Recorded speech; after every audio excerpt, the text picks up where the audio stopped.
Arpedia Online is known as the best fantasy-themed game among modern virtual reality games. It uses a specific game capsule to deliver an unbelievable immersion of reality to the five senses. With their patented scanning technology, it's possible to create an avatar identical to the user. Paired with the latest AI technology, NPCs and monsters act as if they had real sentience, offering a fun and well-paced experience without being overwhelming.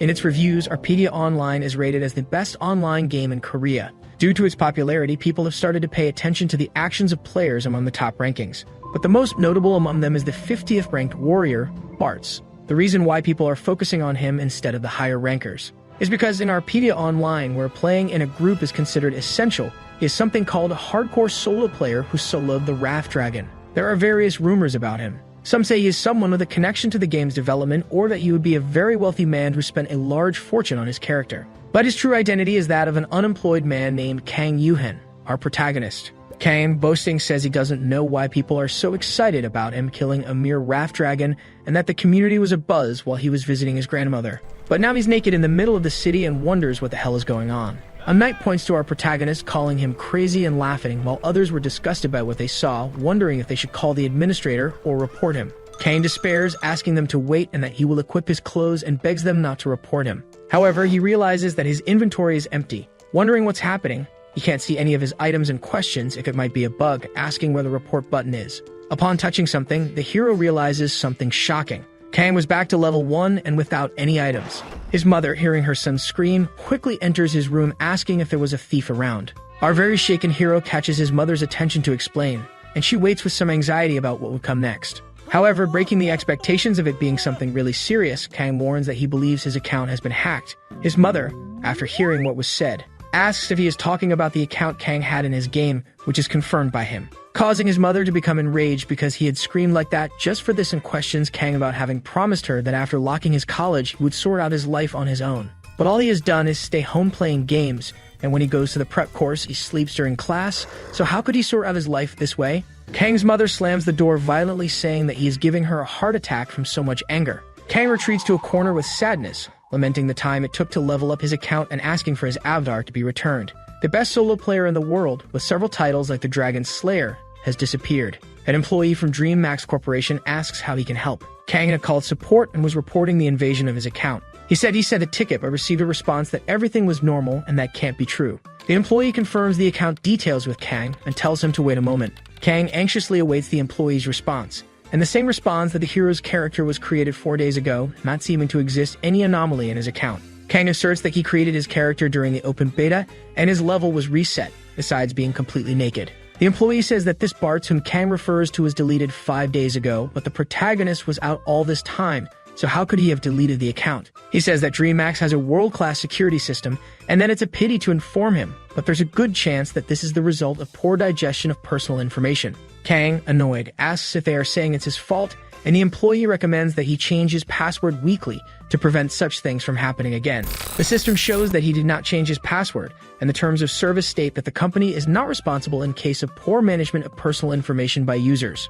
Almost crying, Kang says he understood and hangs up the call. After hanging up, he affirms that if it wasn't him who deleted the character, then it's clear that it was hacked. Regardless of not knowing who it was, he will not forgive the responsible for doing this. Kang, determined, affirms that he will find this damn person.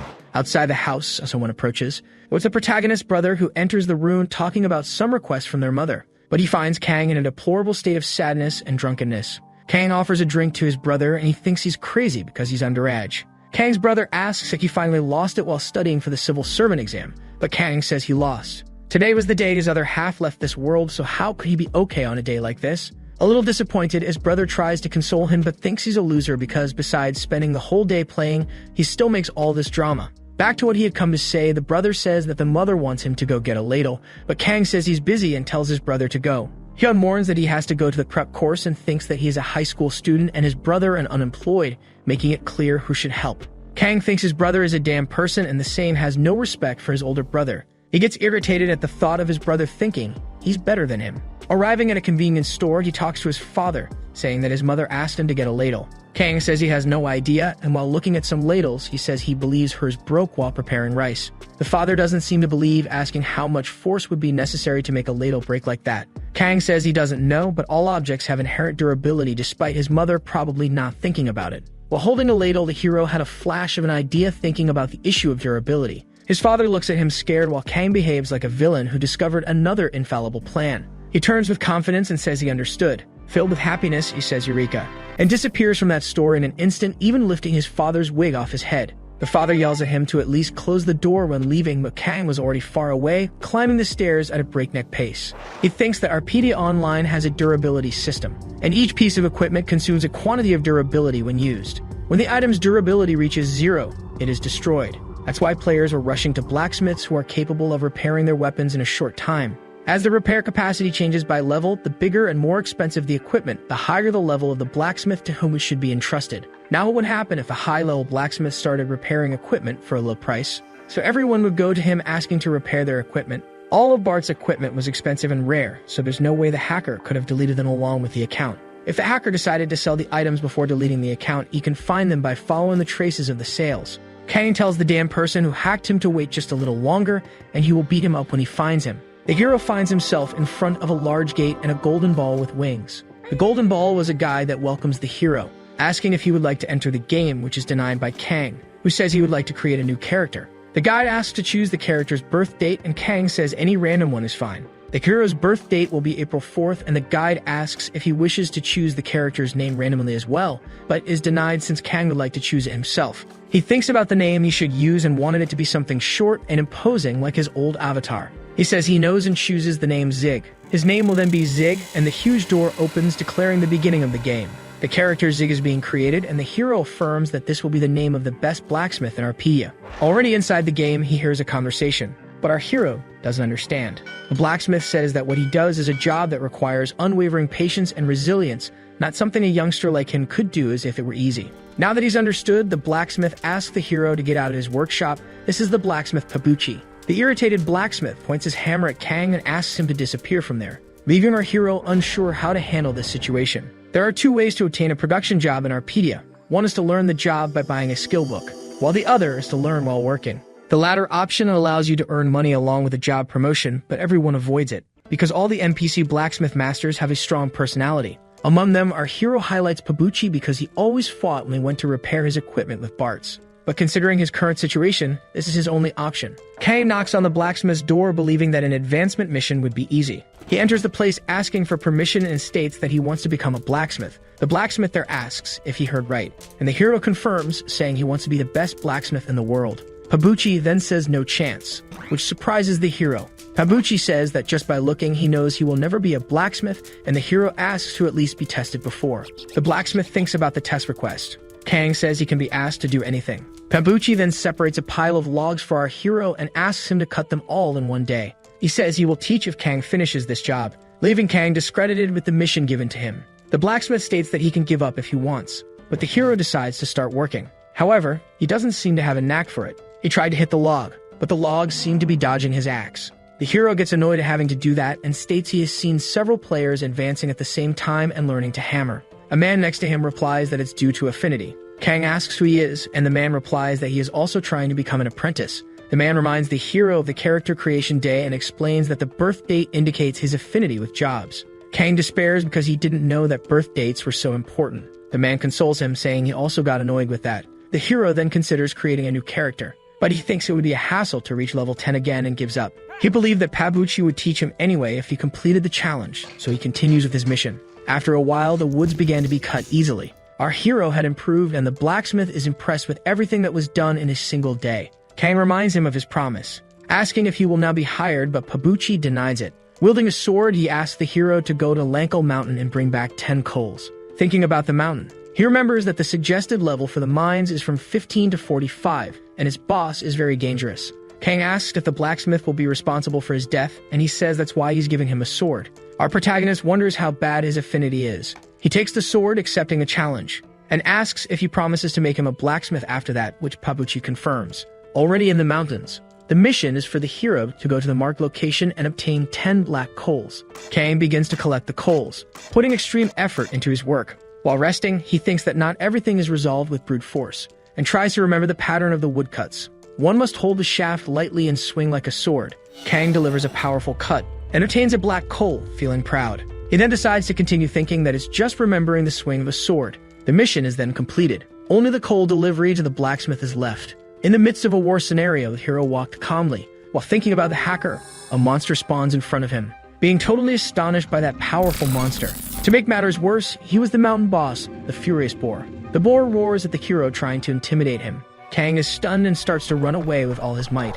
All the players in the place are scared by the boss's appearance. The Furious Boar only appears once a day in a random location. It was a huge coincidence that he appeared in front of Kang. Due to his class, the hero thinks he will die with a single attack if hit. The boar opens its mouth, showing its sharp teeth, and tries to attack the hero, who narrowly dodges. The hero discovers that the boss is focused on him and knows he needs to run away soon. In this game, production jobs have a great disadvantage in combat. In virtual reality games, the character's body is connected to the real one. As Arpedia Online focuses on realism, this means that depending on the person's natural abilities, disadvantageous fights are still viable. The hero advances knowing that the boar's weakness is the head and believes that no matter how weak his damage is, he can win if he hits the weakness. The hero's sword approaches the boar, but it is repelled by the boss, making Kang surprised. The boar advances furiously towards him, and the hero understands that he was blocked because he doesn't have movement speed. In trouble, he thinks that if he knew this would happen, he would put some points in dexterity. As the boar approaches, it roars loudly.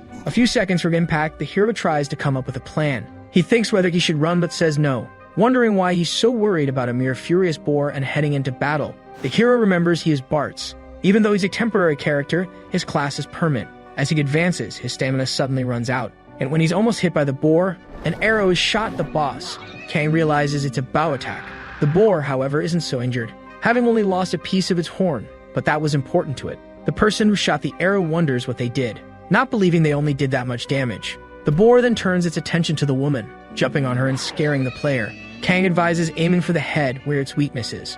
The archer then notices a bright spot on the boss's head, and fires an energy shot that causes 720 damage, finally defeating the Furious Boar. The protagonist is relieved, saying it was close. Seeing the archer approach, Kang thinks of thanking her, but the woman puts her arms against his shoulders, asking if they haven't met somewhere before. She says he looks familiar and asks if she's wrong. Kang is uncomfortable with the closeness and seems not to know the lady. The woman asks if he didn't hear what she said. Before he can say anything, Kang starts running, leaving the curious woman behind. Finally, the coals are delivered, and the protagonist reflects that it's the first time he's seen these things. Pabuchi admits he didn't expect Kang to succeed. The hero annoyed asks why he sent him then. The blacksmith says he was wrong about him and the hero's courage should be put to good use, finally hiring him. Kang is excited because he succeeded, and the system guide appears asking if Kang would like to become a blacksmith, which he confirms. Finally, Kang becomes a blacksmith. He thinks that the story of the legend Zig has just begun. The blacksmith asks what Kang is doing standing still, calling him to work. As he goes, the hero can't stop thinking that he will find the guy who hacked his account. Kang starts hammering a sword, but he wasn't very skilled at it. After finishing another job, Kang optimistically thinks that maybe this is good. But when showing it to the blacksmith, he says it's nonsense, asserting that with this edge, it doesn't even cut paper and destroying the hero's morale by saying he's lucky he doesn't deduct the materials used. Kang asks if he isn't being too demanding, and the blacksmith tells him to shut up and make 30 more swords. If even one of them turns out like that blade, I'll be fired. The hero gets angry and then cries. But he's determined to make the best sword Pabuchi has ever seen. The hero holds a sword and analyzes it, noticing that it's not good. He wonders where he's going wrong. The description states that this is a terrible short sword made by an inexperienced blacksmith and is so bad it doesn't cut anything without breaking. Faced with the work presented, Kang sees himself one step from dismissal. He tries again and realizes that this time he forged a different sword with strange blue lines. Looking at the others, he notices that these lines are also present in them. Kang approaches another blacksmith who asks what he thinks he's doing. The hero sees that the other's sword is better and the lines have a different pattern from his. The blacksmith gets angry and asks to return his creation. But Kang points the sword at the blacksmith's face, which makes him even more irritated. He asks if the man is seeing the same thing he is. Asking if the man can see strange lines on the sword, he just says the hero is crazy and asks not to point his sword in his direction. Our intrigued hero looks at the sword again, but decides to focus on finishing the quest first. The quest asks for the repair of 5 axes that must be delivered to Pabuchi. Kang looks at an axe and notices that there are red lines on this equipment, but he thinks it doesn't matter, and that maybe it will disappear when he repairs the equipment. The hero hits the axe with his hammer, but he destroys it, failing the repair. He cries, thinking that when things are bad, they always find a way to get worse. However, something catches his attention. The broken metal is following the lines. The hero then has an idea that would change everything. In the blacksmith's house, Pabuchi yells for Zig, asking if he has finished his work and saying he's late. He finds Kang and heads towards him. The blacksmith asks where the swords and axes given for repair are. Pabuchi, looking closer, is surprised. Those swords were perfect. Pabuchi holds one of them, impressed, and the hero asks what he thought. Kang excitedly questions if the swords aren't perfect. During the making of the weapons and after many attempts, the hero realized something shocking. The blue lines form when the hammer hits the blade. The shape is influenced by the speed and place where it's hammered. The more aligned and spaced, the better it gets. The red lines are internal cracks and weak points of the equipment. In theory, if you fix both lines, you can perfectly repair anything. These lines are cheating methods to create and repair anything on another level. The hero spent a few nights awake for this, but the result was great. Thanks to that, he gained a broken ability. Pabuchi calls Zig's attention, startling him. He states that the weapons turned out incredible and that he has nothing more to teach. Kang doesn't understand his words. The blacksmith explains that his skills have already surpassed his. Pabuchi was really surprised because people without talent like him usually give up at the beginning. The hero then thinks of something and asks if someone like him has ever passed his test before, which the blacksmith denies. Kang questions if anyone ever said they saw lines, and Pabuchi says he has no idea what he's talking about. The hero believes he must have completed his secret achievement. The conditions could be reaching a certain level and being trained by an NPC blacksmith without having any affinity. Kang believes he hasn't found anything like that on the internet, and it's likely that he's the only one who can see. He is the only player with that ability. In the end, the hero says things are getting very interesting. Pabuchi didn't know why Bartz was so determined to stay alone, and asks what the reason for that is. In his past, Kang suffered bullying. After everything he went through, he believed that people were not trustworthy. Then he wakes up in his father's convenience store. Realizing he was just dreaming about the game, he wonders if it's because he didn't sleep well and didn't want to be taking care of the store while there are no customers. Suddenly, his cell phone rings. The protagonist is curious because he doesn't recognize that number. He answers, asking who it is. The man identifies himself as Yang Hoshik and says he's from DreamMax customer service upon hearing that the hero already wanted to hang up. But the man asks him to wait, asking if he hadn't contacted them a few days ago. Very happy, the hero questions if they decided to restore his character. But the man denies it because according to their policy, they cannot restore deleted accounts. However, they decided to provide a small compensation. Kang questions whether it is equivalent to having lost his character and says he doesn't need any compensation. The employee offers the latest model of a capsule worth $8,000.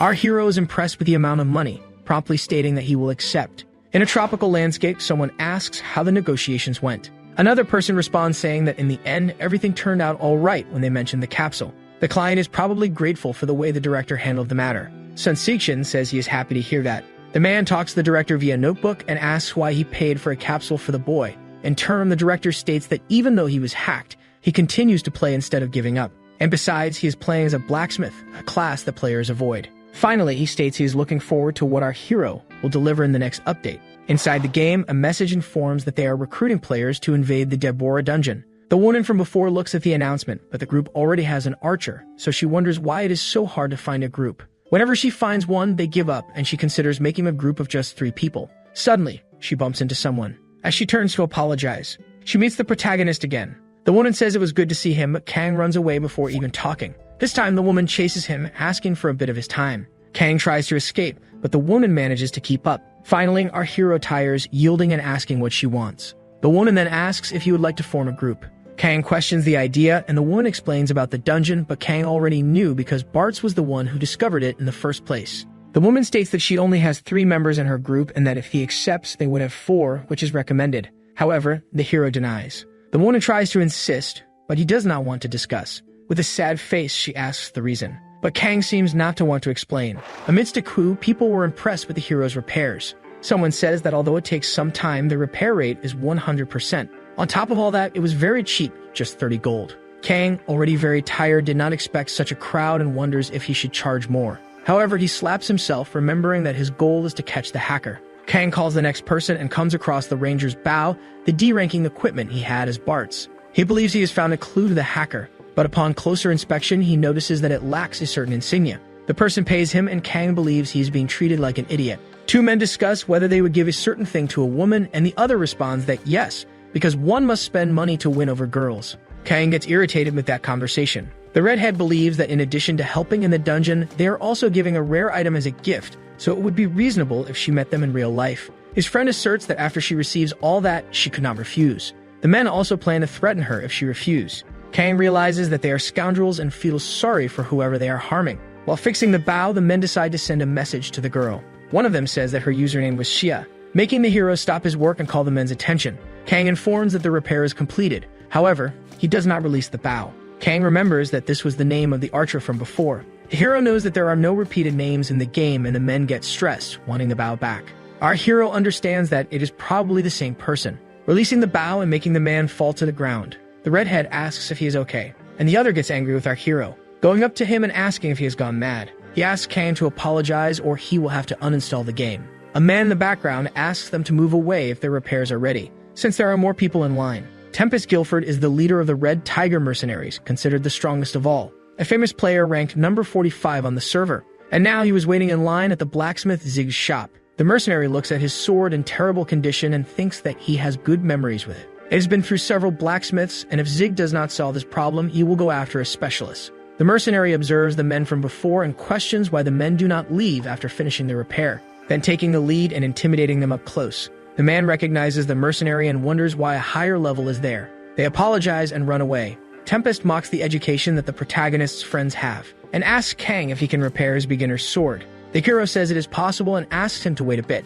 Tempest reflects that even being a grade D, a 99% probability is incredible, and thinks the blacksmith has hidden skills. Kang tries to concentrate, thinking that it is not his problem, but he cannot help but remember what happened. Tempest is very satisfied and thinks he will hang the sword in the group's hall after the repair. However, Kang ends up breaking the sword, leaving Tempest in shock. The mercenary, almost crying, asks what happened, addressing the hero and asking what he will do about it. But Mr. Zig quickly logs out of the game, leaving Tempest very angry with his nerve. In front of the dungeon, the archer, along with the two men, prepares to enter. A message says that the first to discover it was Bart's, leaving the archer impressed with what she sees. The redhead tells some stories in the woman's ear, and the other says that they have experience in clearing low-level dungeons. When he was about to touch the archer's shoulder, he asks if they should go. But Kang appears suddenly, happy to have arrived on time. Kang asks if they are the team that will explore the Deborah dungeon. The archer is happy to see the ungrateful blacksmith. The hero says he is not ungrateful, and the woman affirms that she saved him and he ran away without thanking. Anyway, she accepts the hero's presence there and introduces herself as Sia. Kang wonders if he will greet her, but decides just to say his name. Sia says it is a pleasure to meet him, and introduces the group members to the hero. She states that the two are at level 70. The men remember that the boy is the blacksmith from the other time, already starting to plan something. The man says that since he is a blacksmith, he must not have fighting skills and asks if he will be okay. Sia assures that it is alright because she has seen for herself that he is strong. Gur says that exploring with a non-combatant is bad and thinks he has never heard of a strong blacksmith. Kang says it is a coincidence and asks if they are not the guys he met at the shop, stating that he should apologize for what happened before. The hero asks him not to worry because he will not talk about useless things. The man remains suspicious and says that they should get going before it is too late. Alden asks if their plan will work even with that bastard along. Gers assures that everything is fine and if something happens they can just eliminate him. If they force Kang to leave, the girl would start to have suspicions. Kang watches from a distance. Already inside the dungeon, the players begin to fight.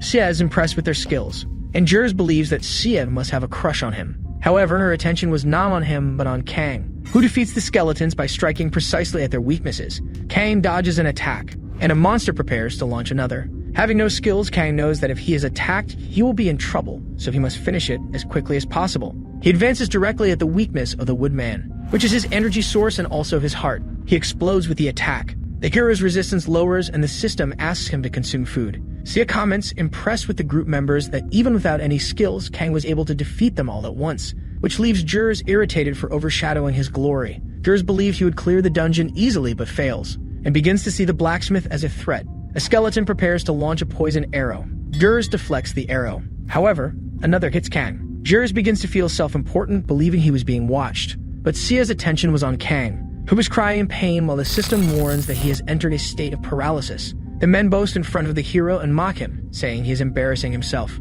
They tell the blacksmith to take a break while he is paralyzed because they cannot carry him on their backs. Sia confronts them, saying they cannot leave him alone. However, Kang agrees to be left aside and warns that after he recovers, he will follow them. Jers says that everyone can see the location of the group members, so there is nothing to worry about. Sia is a bit reluctant about this, but she accepts, asking the hero to follow them after the effect passes. The players leave. Then Kang accesses his inventory, equipping a potion and drinking it. Our hero took the antidote and wonders if now he should start. The light from Alden's staff illuminates the path. The men talk among themselves about Sia's bow. Sia asks if it is cheap equipment because it looks luxurious, and the men tell her not to worry because for their level, it's just a common item. Besides, they say they are not archers, so it's no problem, and Sia accepts the gift thanking them. Those men, seeing that she liked it, return to have dirty thoughts, when suddenly something hits the mage's staff, causing the staff to fall to the ground and the light to go out.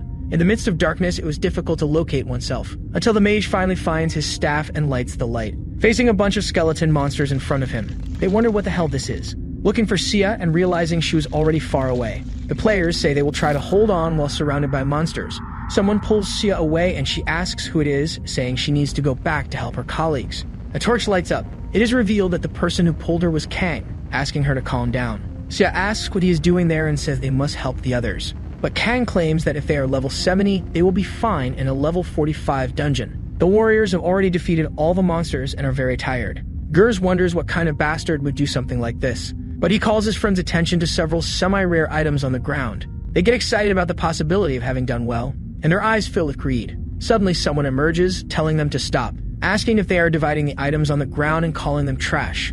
Gers gets angry and asks who is talking like that. The person identifies himself as King Charles, a level 100 player, and claims to be the owner of the items. Gers and Alden were famous in the community for being bad with female players. They forced women to meet them in real life and threatened them. After that, there are no reports. But the players did not return to the game, making it clear that something very bad had happened.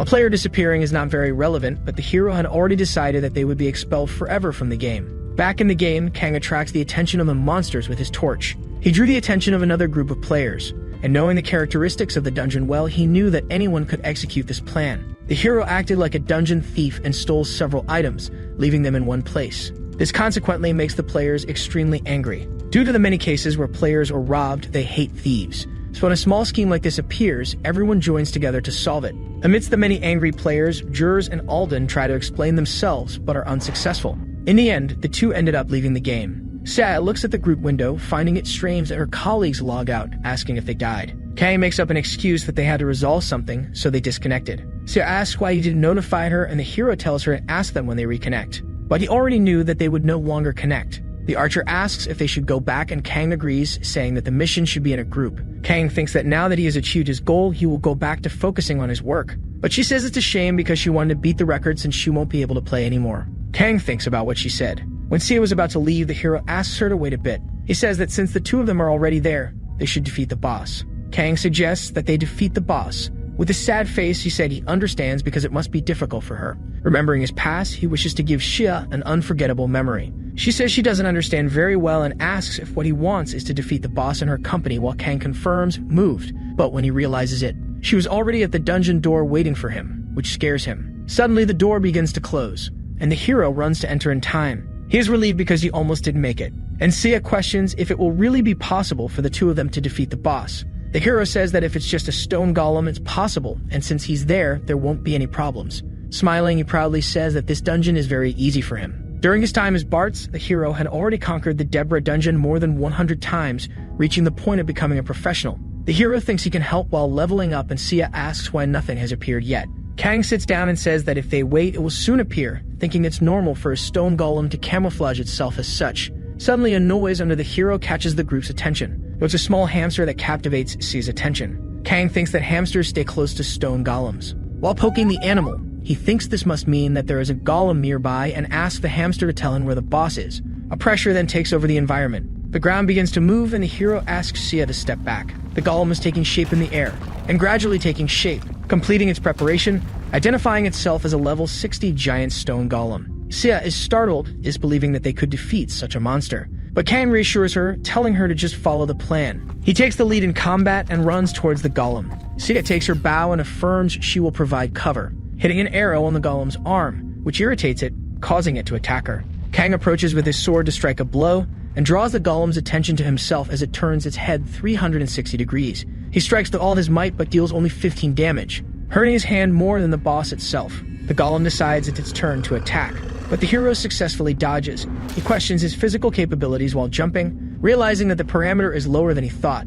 He knows that to defeat a golem, one must climb to the top of its head. While thinking about what he should do, he observes Sia's arrow while having a brilliant idea. The golem attacks again, but the hero dodges. Kang asks Sia to continue shooting arrows from afar at the golem's joints. She says she understands and will do so. Then she starts dealing damage to various parts of the boss's body. The golem stands upright in front of the player, and Kang takes the time to drink a potion. After finishing the potion, he says that now his path is ready, dashing out and climbing the golem. Kang knows that each golem has a center of weakness, and the weakness of the stone golem as a strong tank is the top of its head, thus delivering a precise blow to the boss. While Kang thought everything was over and considered going to the reward room, something seems strange on the boss's head. He then loses his balance and falls from atop the golem, being caught by Sia, who asks if he's okay. Kang thanks her, and she says she will take care of the boss in his place, so he should hide a little to recover. Kang doesn't understand the suggestion because he believes they almost defeated it, when he realizes the golem was in a strong state of frenzy. Entering berserk mode, the dungeon boss underwent an unbelievable transformation and begins to attack our hero mercilessly. He would never have believed this would happen. While fighting, he thinks he was taking the dungeon too seriously, having cleared it more than 100 times, so there should be no reason for this to happen. Kang, about to be subdued, wonders if it's because it's the first time he sees this attack pattern. He reflects on his days as Bart's, but comes back to reality. The hero was no longer Bart's. Kneeling on the ground, Kang practically awaited his death as the golem approached. But suddenly, a precise shot hits the boss's back. Kang is surprised. It was Sia who had not given up. She pulls Kang, saying that since their HP is low, they will need to hide and ask the hero to run with her. The golem's menacing gaze circulates the area. Hidden behind a rock, Sia says she has checked the exit, and it does not open, so the only way of escape is by hunting the boss. She claims she tried to attack the core that our hero attacked, but it didn't work, however. Kang was oblivious to the situation. He asserts they cannot break it, and being the first time he sees this, it could be a hidden pattern that occurs under special conditions.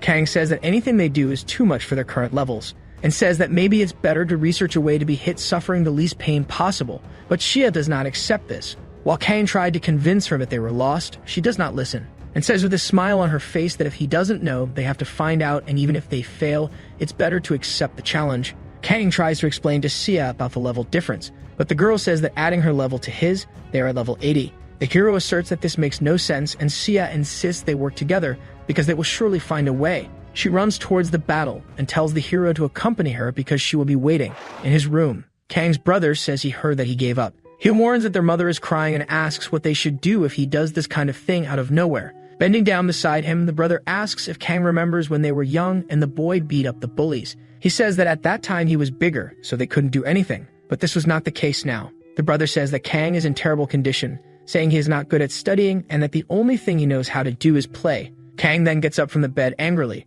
asking what he is trying to say. His brother tells him to look at the people around him. He doesn't know what's happening but asks that at least he tells someone he trusts. Kang was irritated by the comments, but his brother concludes as he leaves the room that there are many things he cannot handle alone, and finishes asking Kang to come out and eat because their mother made a stew, and they will be waiting. A gust of wind. A strong attack is launched, hitting the golem squarely and causing considerable damage. But in the end, Sia reached her limit. The golem then delivers a blow that would be fatal in her direction, but Kang saves her, causing the golem to miss the attack. Sia is impressed to be saved, and the hero thanks her for buying time. He announces that he has fully recovered his HP and stamina, agreeing with Sia because since they will die anyway, they should at least fight. Kang affirms that now it's all or nothing, and the golem comes at them with its giant hand. Kang fills with strength and delivers an attack that cuts off the boss's finger. Then he dodges an attack. Thinking it worked, Kang considers that the pickaxe might be its weak point, because according to the system, the pickaxe has no attack power. He delivers another attack, but realizes that now it's not working, wondering if it's a bug. However, he believes it's not and questions the condition to cause damage with that tool. Sia warns the hero to look up. An attack from the boss was about to hit him. Suddenly, blue lines are visualized on the golem's arm, and Kang remembers. His master had informed that ores are made of various different types of materials combined, and that even if they become one due to high pressure, there are still gaps between the materials. If he can hit the gaps precisely, he can extract something incredible. The pickaxe glows with strong blue rays, and the hero strikes the golem with a powerful blow, causing the boss's arm to explode. Proud of himself, the hero says he finally succeeded. He found the weak point. Extremely irritated, a monster tries to grab Kang, but the mining skill is used, destroying another limb of the boss, causing the golem to scream in rage and despair. The system notifies that he was successful in mining, and Sia watches from afar, finding it all incredible, for he defeated a boss with a production skill. After those attacks, the golem was immobilized due to the partial destruction of its body, and in light of this, Kang places his pickaxe against the monster, finishing what he had started. Finally, the system informs that Sia and Zig's group defeated the furious giant stone golem. The hero had not realized before because it was something he had to focus on a lot. The line skill can also be used for mining. Anyway, he is happy that he managed to hunt the boss. Sia jumps on Kang and asks how he managed to defeat the boss with a production skill. The hero says it's a trade secret, but she insists she really wants to know. As they are teleported out, he states he cannot easily reveal it. Thus, they concluded the dungeon. Amid strange structures with tubes containing green liquids, our heroes materialize. Sia asks what place this is where they are, and Kang says it must be the reward room. Or at least it should be. Sia speculates that they are in a place where monsters are created. The hero then questions if they are in the production room of the rumors of the Deborah dungeon. Kang thinks it's his first time there, and Sia calls his attention because she found a chest. The hero gets excited, believing that it really was a reward room. Sia finds the eagle glasses in the chest, and it increases her precision, range, and dexterity. Kang affirms it's a rare item and asks her to show it, but Sia denies, stating that it is hers. In the end, the hero accepts because he found another chest, lifting it up with excitement. But upon opening, it was just a common artifact. The witch's gloves increase defense and magical power by 3 points, and the hero thinks it's better than nothing. The next item to be found was the Guardian's blueprint. Upon completing the blueprint, the hero will learn to make the black iron that the witch tried to create. Kang gets excited about the possibility of building a robot, but seeing the construction prerequisites, he comes back to reality and gives up. The last item in the chest was Carwin's manual. The hero sees records left by the man who defeated the witch Deborah. If a blacksmith reads it, he can learn the skills grain and arm break. The prerequisites for the grain skill had already been met by Kang, while the arm break skill depended only on proficiency in the first skill to be unlocked. Kang is surprised that he can use the grain skill immediately. He starts reading the book, but doesn't understand what he will use it for. However, the story of the hero connects with Kang's. Having defeated the golem in the same way, the hero elevated his ability to see grains in all materials and created one to expand it even further. While he trained the grain skill, he managed to learn to destroy ores and armaments, learning another skill, arm break. Kang reads all this, finding it incredible. The hero of the book continues saying that his fight against Deborah is not over, and she will return one day bringing a powerful army.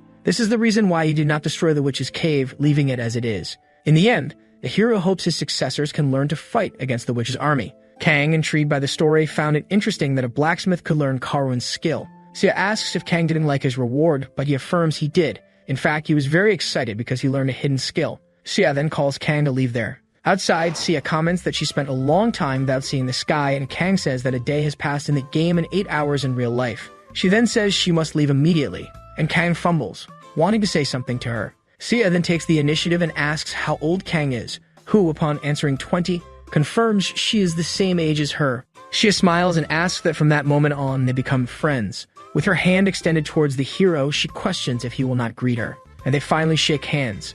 Sia warns that she added him on social networks and will contact him when the test period is over. Kang, confused, asks about what she said, and she explains that she will have to take some tests, so she wanted to finish the dungeon before and ends by saying she will return in 2 weeks. After hearing all this, the story Kang had invented in his head about her crumbles, and Sia hits Kang, asking why he is so upset. A hit that fractures our hero's cervical spine. Sia comments that if someone saw them, they would think they would not meet, but she makes it clear that it will only be 2 weeks. An system message informs that Zig died and Sia was the murderer, which leaves her desperate. Kang asks if she could pick up his items, but he spares when he sees that his name is red, and in contrast, the hero asks her to calm down. Sia questions what will happen if the effect does not pass, and Kang asks her to pick up his items first. Someone announces a delivery, and inside his house, Kang disconnects from the game. He thinks it's been a week since the hunt for the stone golem. Since then, he has perfected his skills, and his creation and repair skills when using grain had a 100% success rate.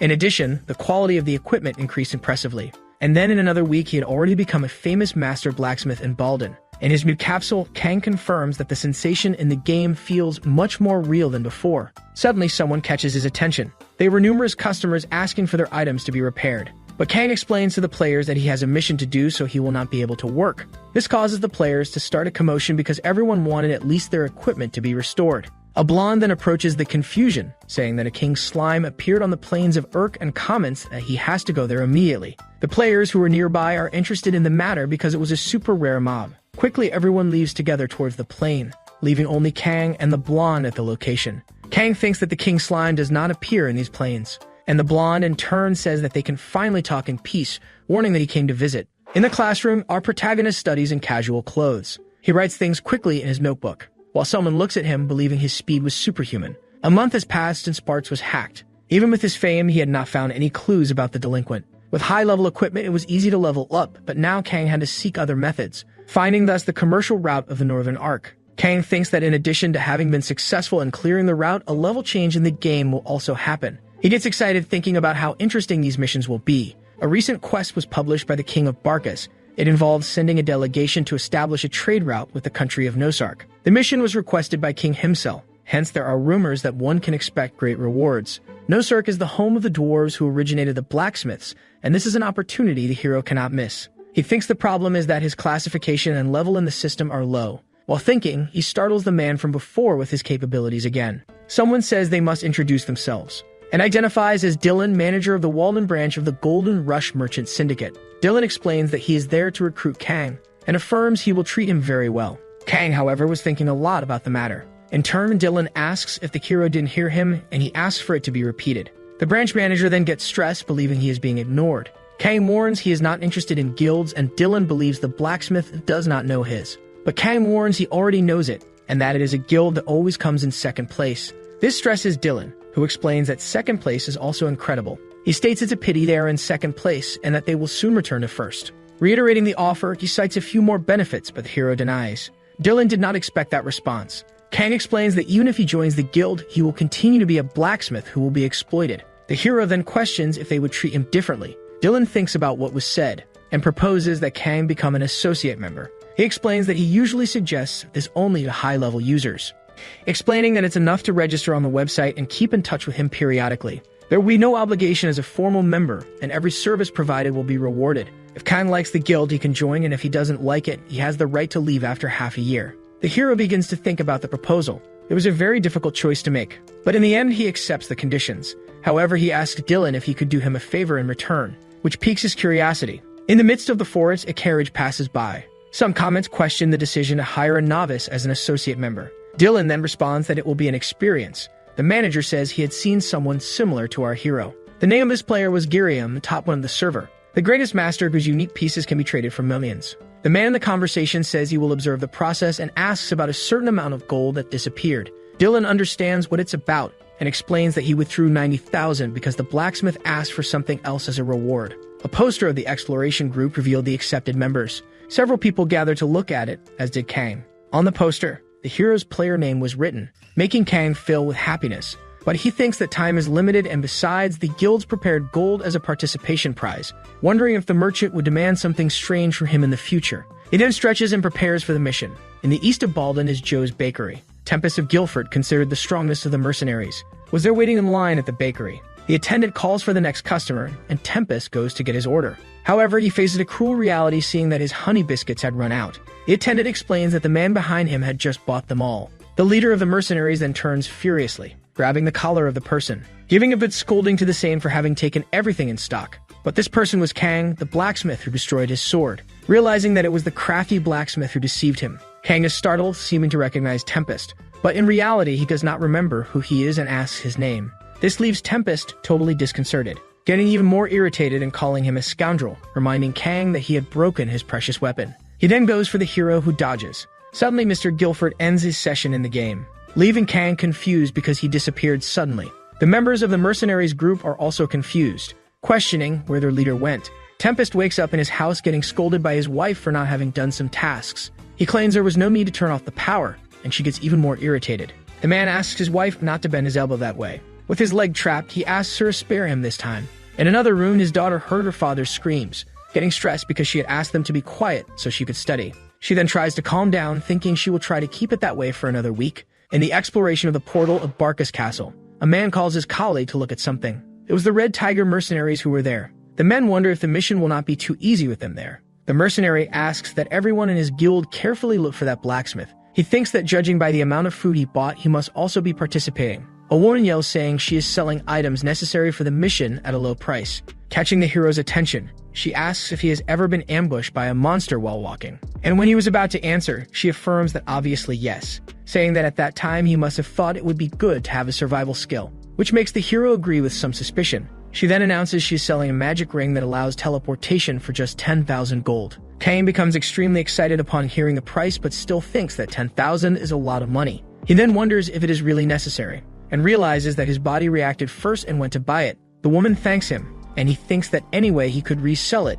and make a profit. However, upon examining it, he realizes something. It was a teleport ring that destroys itself after use. The woman comments that the day's sales were great, and as expected, there are many fools in Balden, so it's easy to make money. Kang approaches the woman, calling her a swindler, With nerves on edge, he asks for his money back. She asks what the problem is since the ring has the power she promised. Kang calls her a swindler and says that is not what was promised, and the merchant says her name is not Swindler. The two start to argue and a soldier arrives asking what is happening. They will be departing soon, so they should stop fighting and get ready. Kang tries to warn about the swindler, but he is thrown to the ground while the woman whispers some words to the soldier. She hands over some money, bribing him, and the soldier agrees to be part of this corrupt scheme, pointing his weapon at Kang and accusing him of having stolen from the woman. The hero tries to explain that it was she who robbed him, but the soldier tells him to be quiet, asking him to apologize, and as punishment, Kang must pull his cart. He was appalled by such injustice, and Lygus the merchant begins to laugh mockingly in the background. The expedition then begins, and our hero was indeed forced to pull the swindler's cart. On the outskirts of the expedition, a hooded man with an eagle on his arm seemed to be plotting something. He places a note in the eagle's claw, which flies off promptly, going to the treasury of the kingdom of Brodin. The eagle finishes its service, and a man says what he feared happened. The kingdom of Barkas has started the expedition, and this could be problematic because half of his country's finances come from intermediary trade. However, they have a friendly relationship with this kingdom, so they cannot openly prevent them. That man asks if it was understood what he meant by that, and the masked man affirms that yes, revealing himself as Kira, an assassin ranked 89. In the midst of a forest, lying on the ground, the hero wonders how things got to this point. The woman calls him a slave and says he needs to set up the tent, which irritates Kang. She says she needs to disconnect for a moment, so he needs to set up the tent and find food, asking if he understood, leaving the hero quite irritated. The protagonist says she is pushing it, asking if she really considers him a slave. The merchant then calls the guards, and the hero decides to get back to work. He says that since the terrain is flat, this will be a perfect place to set up the tent. The woman comments that he should always behave like this, asking him to get everything ready. The woman disconnects and Kang starts to cry, making him scream in frustration at the situation he is in. While eating, he thinks he is suffering a lot after being caught by this swindler, and someone catches his attention. A man says he heard he is the best at repair in Baldin, asking him to fix a piece of equipment for him. Kang finds it strange out of nowhere. The man asks if he is not confident in his abilities while thinking he will drag him to his leader. Kang finds it annoying as he was eating, but he activates his grain skill. After the repair, the mercenary's weapon was perfect. While sleeping in a hammock, the members observe his work, commenting that he is so good it's strange to believe he destroyed the leader's sword.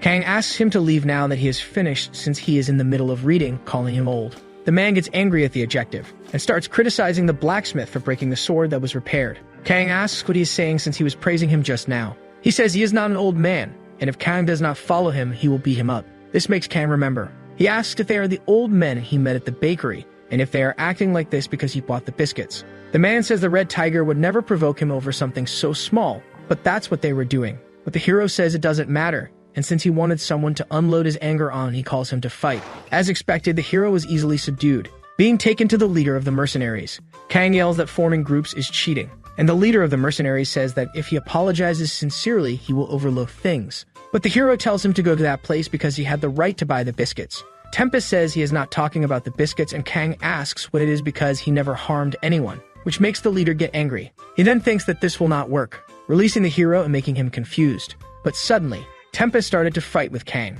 delivering a powerful blow and exploding everything around him. The hero thinks this could not be happening. The leader of the mercenaries was holding an event item with an attack power of 1 called the Love Stick. Tempest then says he will teach our protagonist some good manners, saying it's time for discipline lessons. He launches another powerful attack that cuts everything around. Kang confronts him, saying that this is not a lesson at all. This is just unloading anger on someone. While speaking, a blow hits him squarely, causing him to be defeated on the ground. The leader of the mercenaries asks if that's all he has, and then says he will set a condition that if he can touch him, he will let him go. On the ground, the hero calls him a stubborn boomer. Kang says the mercenary must think he will never be hit by someone like him. Noticing that people look with contempt, he advances the battle with Tempest. They exchange several blows, and the hero ends up being pushed back. Tempest thinks that for a beginner, he is not bad. However, his talent is not so great that it can overcome the level difference. The love stick clashes with Kang's sword, but the hero screams in fury and destroys the weapon of the leader of the mercenaries. Arm break is a skill that destroys ores or armaments targeting the gaps in the material. The prerequisite cell is to train the grain skill to level 7. The hero thinks today is the day, and his eyes shine. He looks attentively at the system and realizes that the grain skill has evolved to rank 7. Now he can finally learn the arm break skill. He then decides to test the skill against the leader of the mercenaries, breaking his weapon and surprising him. The hero thinks that even though he is a ranker, it must be the first time he sees such a skill. He holds him on his shoulder, using another skill, the butt head, which accidentally makes him kiss the mercenary on the mouth, leaving everyone at the scene in disbelief. The leader of the mercenaries says he will kill the hero, and Kang thinks that was his first kiss. All the group members hold their leader back as he tries to go after Kang, and one of the mercenaries approaches, giving Kang a superior elixir as a gift. The man is surprised that the hero managed to land a hit on their leader and asks about the skill. He comments it's the first time he sees a skill that destroys weapons, and Kang says he can't say anything about it. The man asks if he already has a guild and offers Kang a place in the mercenary company. Kang says that's a shameless offer to make after they beat him up. The man says they weren't mature about it, but the hero broke the leader's sword and ran away. Kang, confused, asserts that he has never broken anyone's weapon during a repair until now. But he remembers what happened. He had broken the sword of the leader of the mercenaries. So the two shake hands, and the hero accepts that they are even now, calling the man older brother. Tempest asks what permission Kang has to call his colleague with such intimacy, calling him a kid. In turn, Kang apologizes for the repair incident, and Tempest gets angry, saying that's not the problem, releasing a thunderous scream into the wind. While eating a soup, someone says it's horrible. His colleague tells him to go to the settings and lower the taste because without resistance items, they need to eat this. The merchant appears behind the men, commenting that they must have used all their consumables. She then offers a golden apple to the men, and they are surprised because it's something very precious. She says she's selling it for just 1,000 gold, and the men offer to buy several of them, forming a line to see who buys first. Later, she boasts about having made good money that day, and Kang asks if she wants to go that far for money, calling her cruel. Lygia says everything happens for money, and that one should focus on their inventory and bank account. She asks Kang to take care of the rest, and when he finishes doing that, she won't give him any more orders. The hero doesn't understand why she is so obsessed with money. While painting an apple gold, he's happy to finish his work, and talks to the apple, saying it will be his companion until death. Suddenly, a shuriken approaches towards Kang, hitting the apple in the hero's hand, who notices the attack. Tempest announces they are being attacked and asks the fighters to assume defensive positions. Several members of the mercenaries group were attacked, and that hooded figure from before appears in midair. Quickly, the leader of the mercenaries cuts him in half, but it wasn't his real body, it was a user's death effect. A blade then approaches Tempest's neck, but Kang uses his arm break skill and defends him, saying the old man owes him his life. Tempest in turn says that kind of attack wouldn't even scratch him, but he thinks the assassin's stealth is at a level he couldn't detect. Tempest points his weapon at the assassin and asks who he is. The man smiles and says he is the assassin who received the title of first class. The man who leads the Black Crescent Moon. Everyone at the location seems to recognize him because it's a famous contracting guild. The assassin then confirms he is Kira. Then the exploration team's attack mission is presented.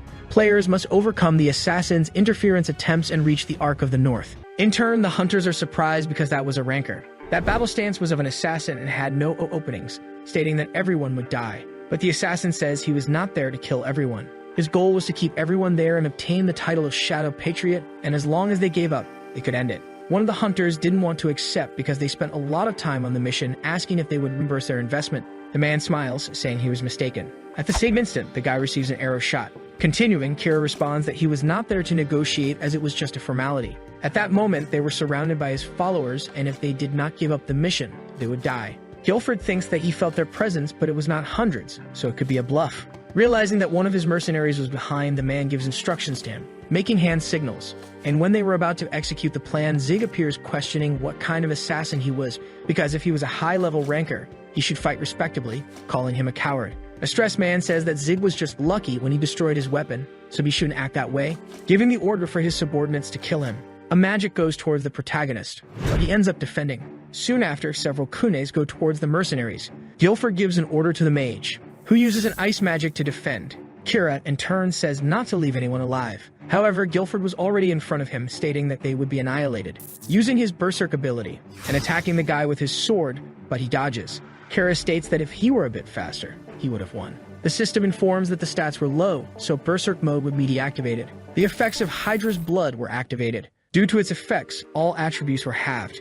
Zig is sure that he is a genius. Just before the attack hit him, he quickly opened the inventory, equipping the torso armor that had great defense at the cost of limiting his movements, saying that the Red Tiger was handling everything alone, so he should help. Arriving at the scene, Zig is surprised because they were losing. Soon after, blood starts to drip from his mouth and the system informs that the Hydra's blood effect was activated. Hearing the names, Zig remembers it was a possible item dropped from the boss in the Cadria dungeon, a powerful poison capable of reducing health and attributes by half, questioning if they poisoned his breakfast coffee. At the same instant, a hooded figure appears. Guilford continued fighting against Kira. Seeing his skills, the guy thinks that he was at that level even poisoned, besides that his attacks were not working, suggesting evacuating the NPCs because he was at a disadvantage. Guilford starts to flee, but Kira goes after him.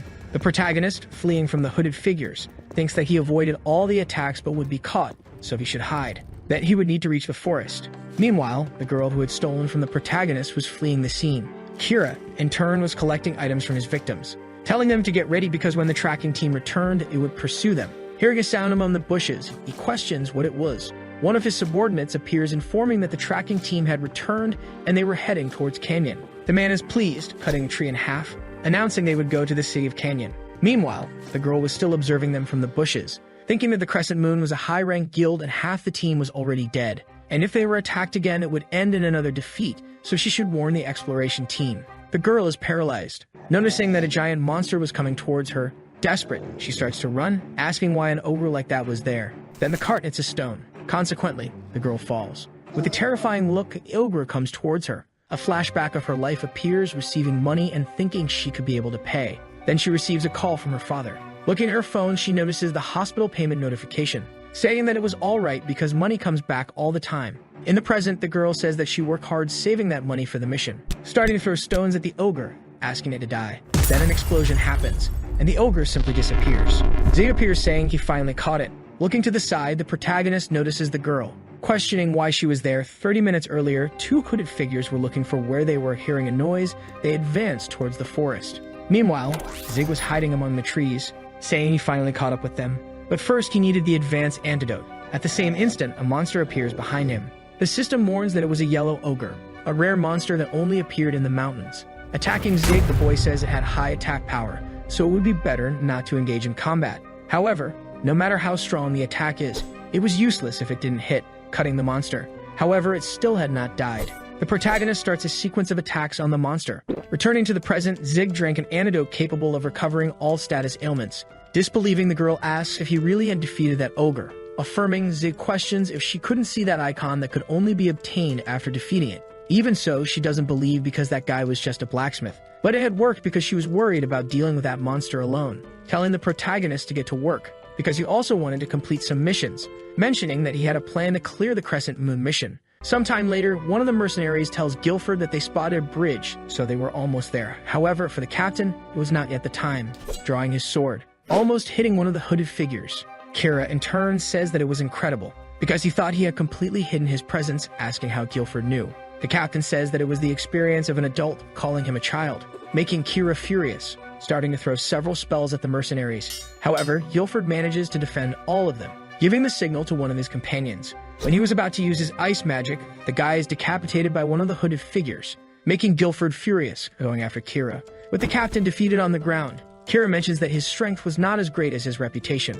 Noticing something coming his way, Kira asks what that was. Then Zig appears, carrying something in a cart, saying that it was a gift. Then Kira takes his dagger, slicing the cart, saying that Zig had escaped by luck but had come back alone, questioning if the boy wanted to die. Noticing his soaked clothes, the man asks what that smell was. The protagonist, in turn, says that it was a bonus for a Molotov at him. Before all that, the girl who had stolen from Zig shows those barrels on the cart, saying that she took them because the dwarves loved them, showing the protagonist how strong that substance was. And if they could throw it at Kira and then ignite it, they could end up defeating him. Even if he was a ranker, he would definitely die, asking if that wasn't a good plan. But the boy questions what they would do with the rest of the assassins. The girl replies that they could blow them up along with Kira. However, there was no way everyone would stay together, and that wasn't an issue that could be resolved by defeating the leader. So the girl questions what they should do and if he had another idea. Zig asks her to think a bit, informing that the hooded figures would hide somewhere before attacking. In other words, they should just go to the places where they would hide first. Returning to the present, the girl says that it had really worked as Zig had said. Meanwhile, the protagonist watched the hooded figures fall and being happy because it had really worked. The more he knew his ability, the more he liked it, saying he should investigate more after the mission. Then someone among the flames questions where the boy was going. It was Kira advancing towards the protagonist. Dodging his attack, Zig is surprised because Kira was still alive, affirming that all rankers were monsters. Kira, in turn, says he would make him regret it, because now he was really irritated. Meanwhile, Guilford was still on the bridge, saying he didn't know the cause of the explosions, but thanks to that, he wasn't dead, warning they should flee before the Crescent Moon returns. Then that girl appears, telling the captain to cross the bridge before the Crescent Moon arrives. Guilford questions if it was her who caused the explosions. The girl confirms, mentioning that it was done by her and a blacksmith named Zig. One of the mercenaries warns that he should go, but the captain wanted to stay and wait for the protagonist, mentioning that the blacksmith had saved him twice and that it was not his intention to be in debt. Meanwhile, Zig uses his arm-breaking ability. Kira, in turn, asks if the protagonist thought he could go against him with just those tricks. Zig mentions that he couldn't even stand up because of his injuries in the fire, and at the same instant, he receives an attack. The man warns that it was an ability called Afterimage Assault, questioning if the boy would keep avoiding these useless attacks, saying he would crush him. Then Zig gives a signal. Kira questions if they still had more bombs. Looking back, he sees the protagonist fleeing, saying he had really fallen for that. Approaching the boy, Kira finds a cave, saying he would kill him. When entering the cave, several cookies go towards him. It was just a distraction because at the same instant, Zig appears, hitting Kira. However, it was a decoy ability that summoned a clone, attacking the protagonist from behind, mentioning that the boy was very strong, but it was all over for him. When he looks at his foot, he notices a vine wrapped around it.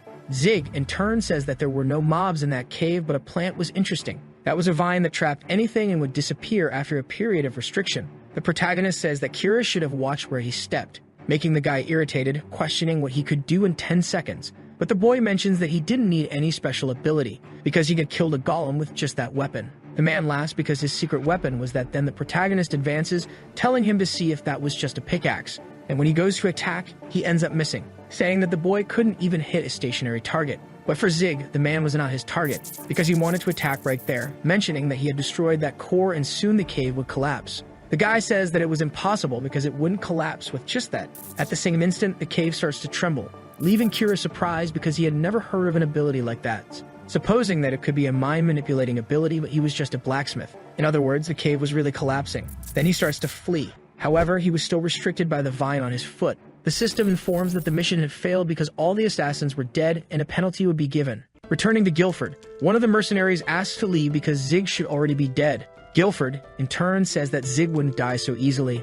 Among the mountains, the protagonist appears, mentioning that he was still alive. The mercenaries are surprised because he survived without any serious injuries. However, Zig mentions that he would already be dead without that ring, because when he was in the cave, he used it to escape quickly, saying that he still thought the ring was bad because of the price, but it still saved him. The girl is surprised, thinking that it was a useless item, but he still managed to survive, affirming that it was as he said and it really helped him, asking the boy to thank her. Guilford mentions that he was impressive because he had defeated Kira. Zig affirms that he did that, unlike him who only talked, making the guy angry. Then the protagonist announces that they should go to the Northern Arcs. Sometime later, the mercenaries observe a giant building, stating that the negotiation group was in that place. The system informs that the mission had been completed. Out of 80 adventurers, 28 survived and those people receive a gift. Then the gate opens. The system informs that Zig had gained experience and prestige, thus increasing his level, and now he could repair C-rank equipment, and he had received a shield from King Barkas, a shield that could block any attack once a day. A group of people observed Zig, mentioning that it had already been a month since the character was created. That character was controlled by a former player named Bartz, and since the creation, he had shown incredible gameplay. He even defeated a giant stone golem and was currently in the north. His team believed that there was a high possibility that person would add a new event. One of the men questions why they should delay the update.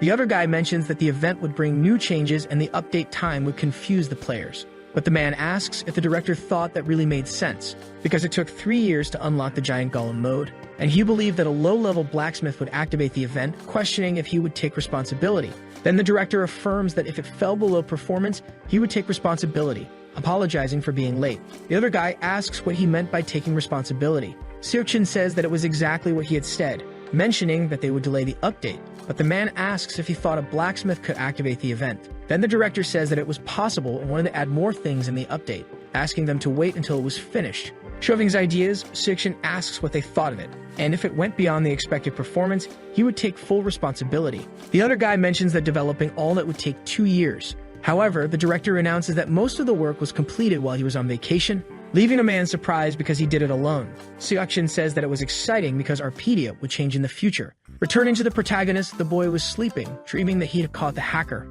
Meanwhile, with disgust, his brother observed. Returning to the room, his parents ask if Sig was okay. Then the brother announces that he had played all night and was now sleeping. His mother gets furious because Zig had said he was studying, but his father says that it was a good idea for the boy to do something on his own because when he thinks about the past, there were only regrets. Then the mother asks what they would do if Zig could make a living. The father says he would give him study materials, affirming that he just wanted to see him happy, because when the boy was fighting, he couldn't do anything. so he thought it was better to let him do what he wanted.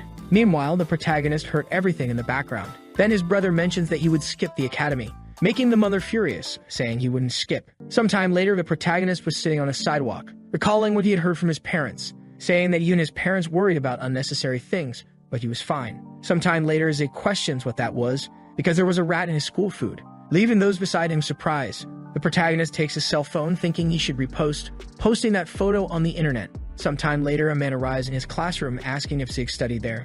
Meanwhile, the student said the guy was famous for fighting since high school. Then the boy approaches the protagonist, questioning if that was Zig, pulling his head to wake him up. But the boy was still sleepy, and then takes a punch. Sometime later, one of the students asks what was wrong with Zig, but the boy says he just tripped. The guy questions if he didn't want to go to the hospital, but with a bruised face, Zig says he was fine.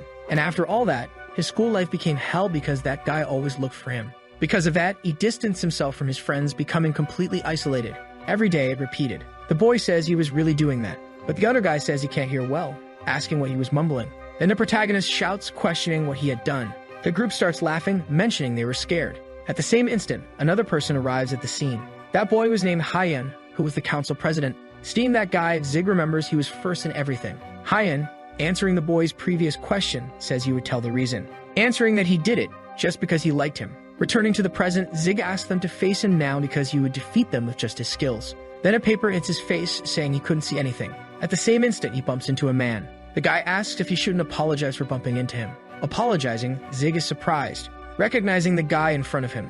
Seeing that the protagonist was silent, the man grabs his shirt collar, questioning if he wasn't hearing him. Desperate, Zig asks why he was there. Then the man receives a call, saying he was lucky, asking him to be careful next time. Sometime later, a person was talking with the previous guy about the game Arpeia, mentioning that the Northern Arc had started recently, and because of that, Broaden Castle's finances were difficult. Originally, they talked about the remuneration being very low among the employees. Asking Jung what his response would be, leaving him no choice, the man accepts. The next day, the protagonist was in front of a building, thinking that everything would be okay. Now he wasn't afraid of people or going out anymore. Recalling the previous night, he thinks he should get stronger, so he would increase his physical and mental strength. Entering the building, Zig tries to say something, but when he looks inside the building, he sees several people piled up, becoming desperate with that situation.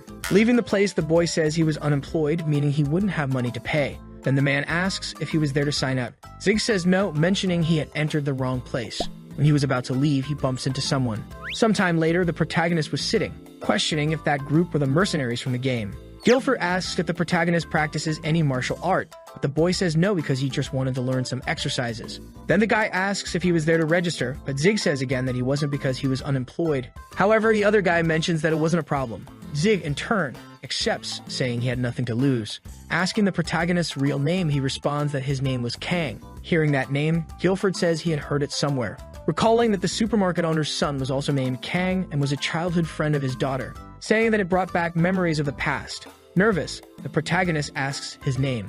Then the guy asks if he hadn't said it before, answering that his name was Taesu.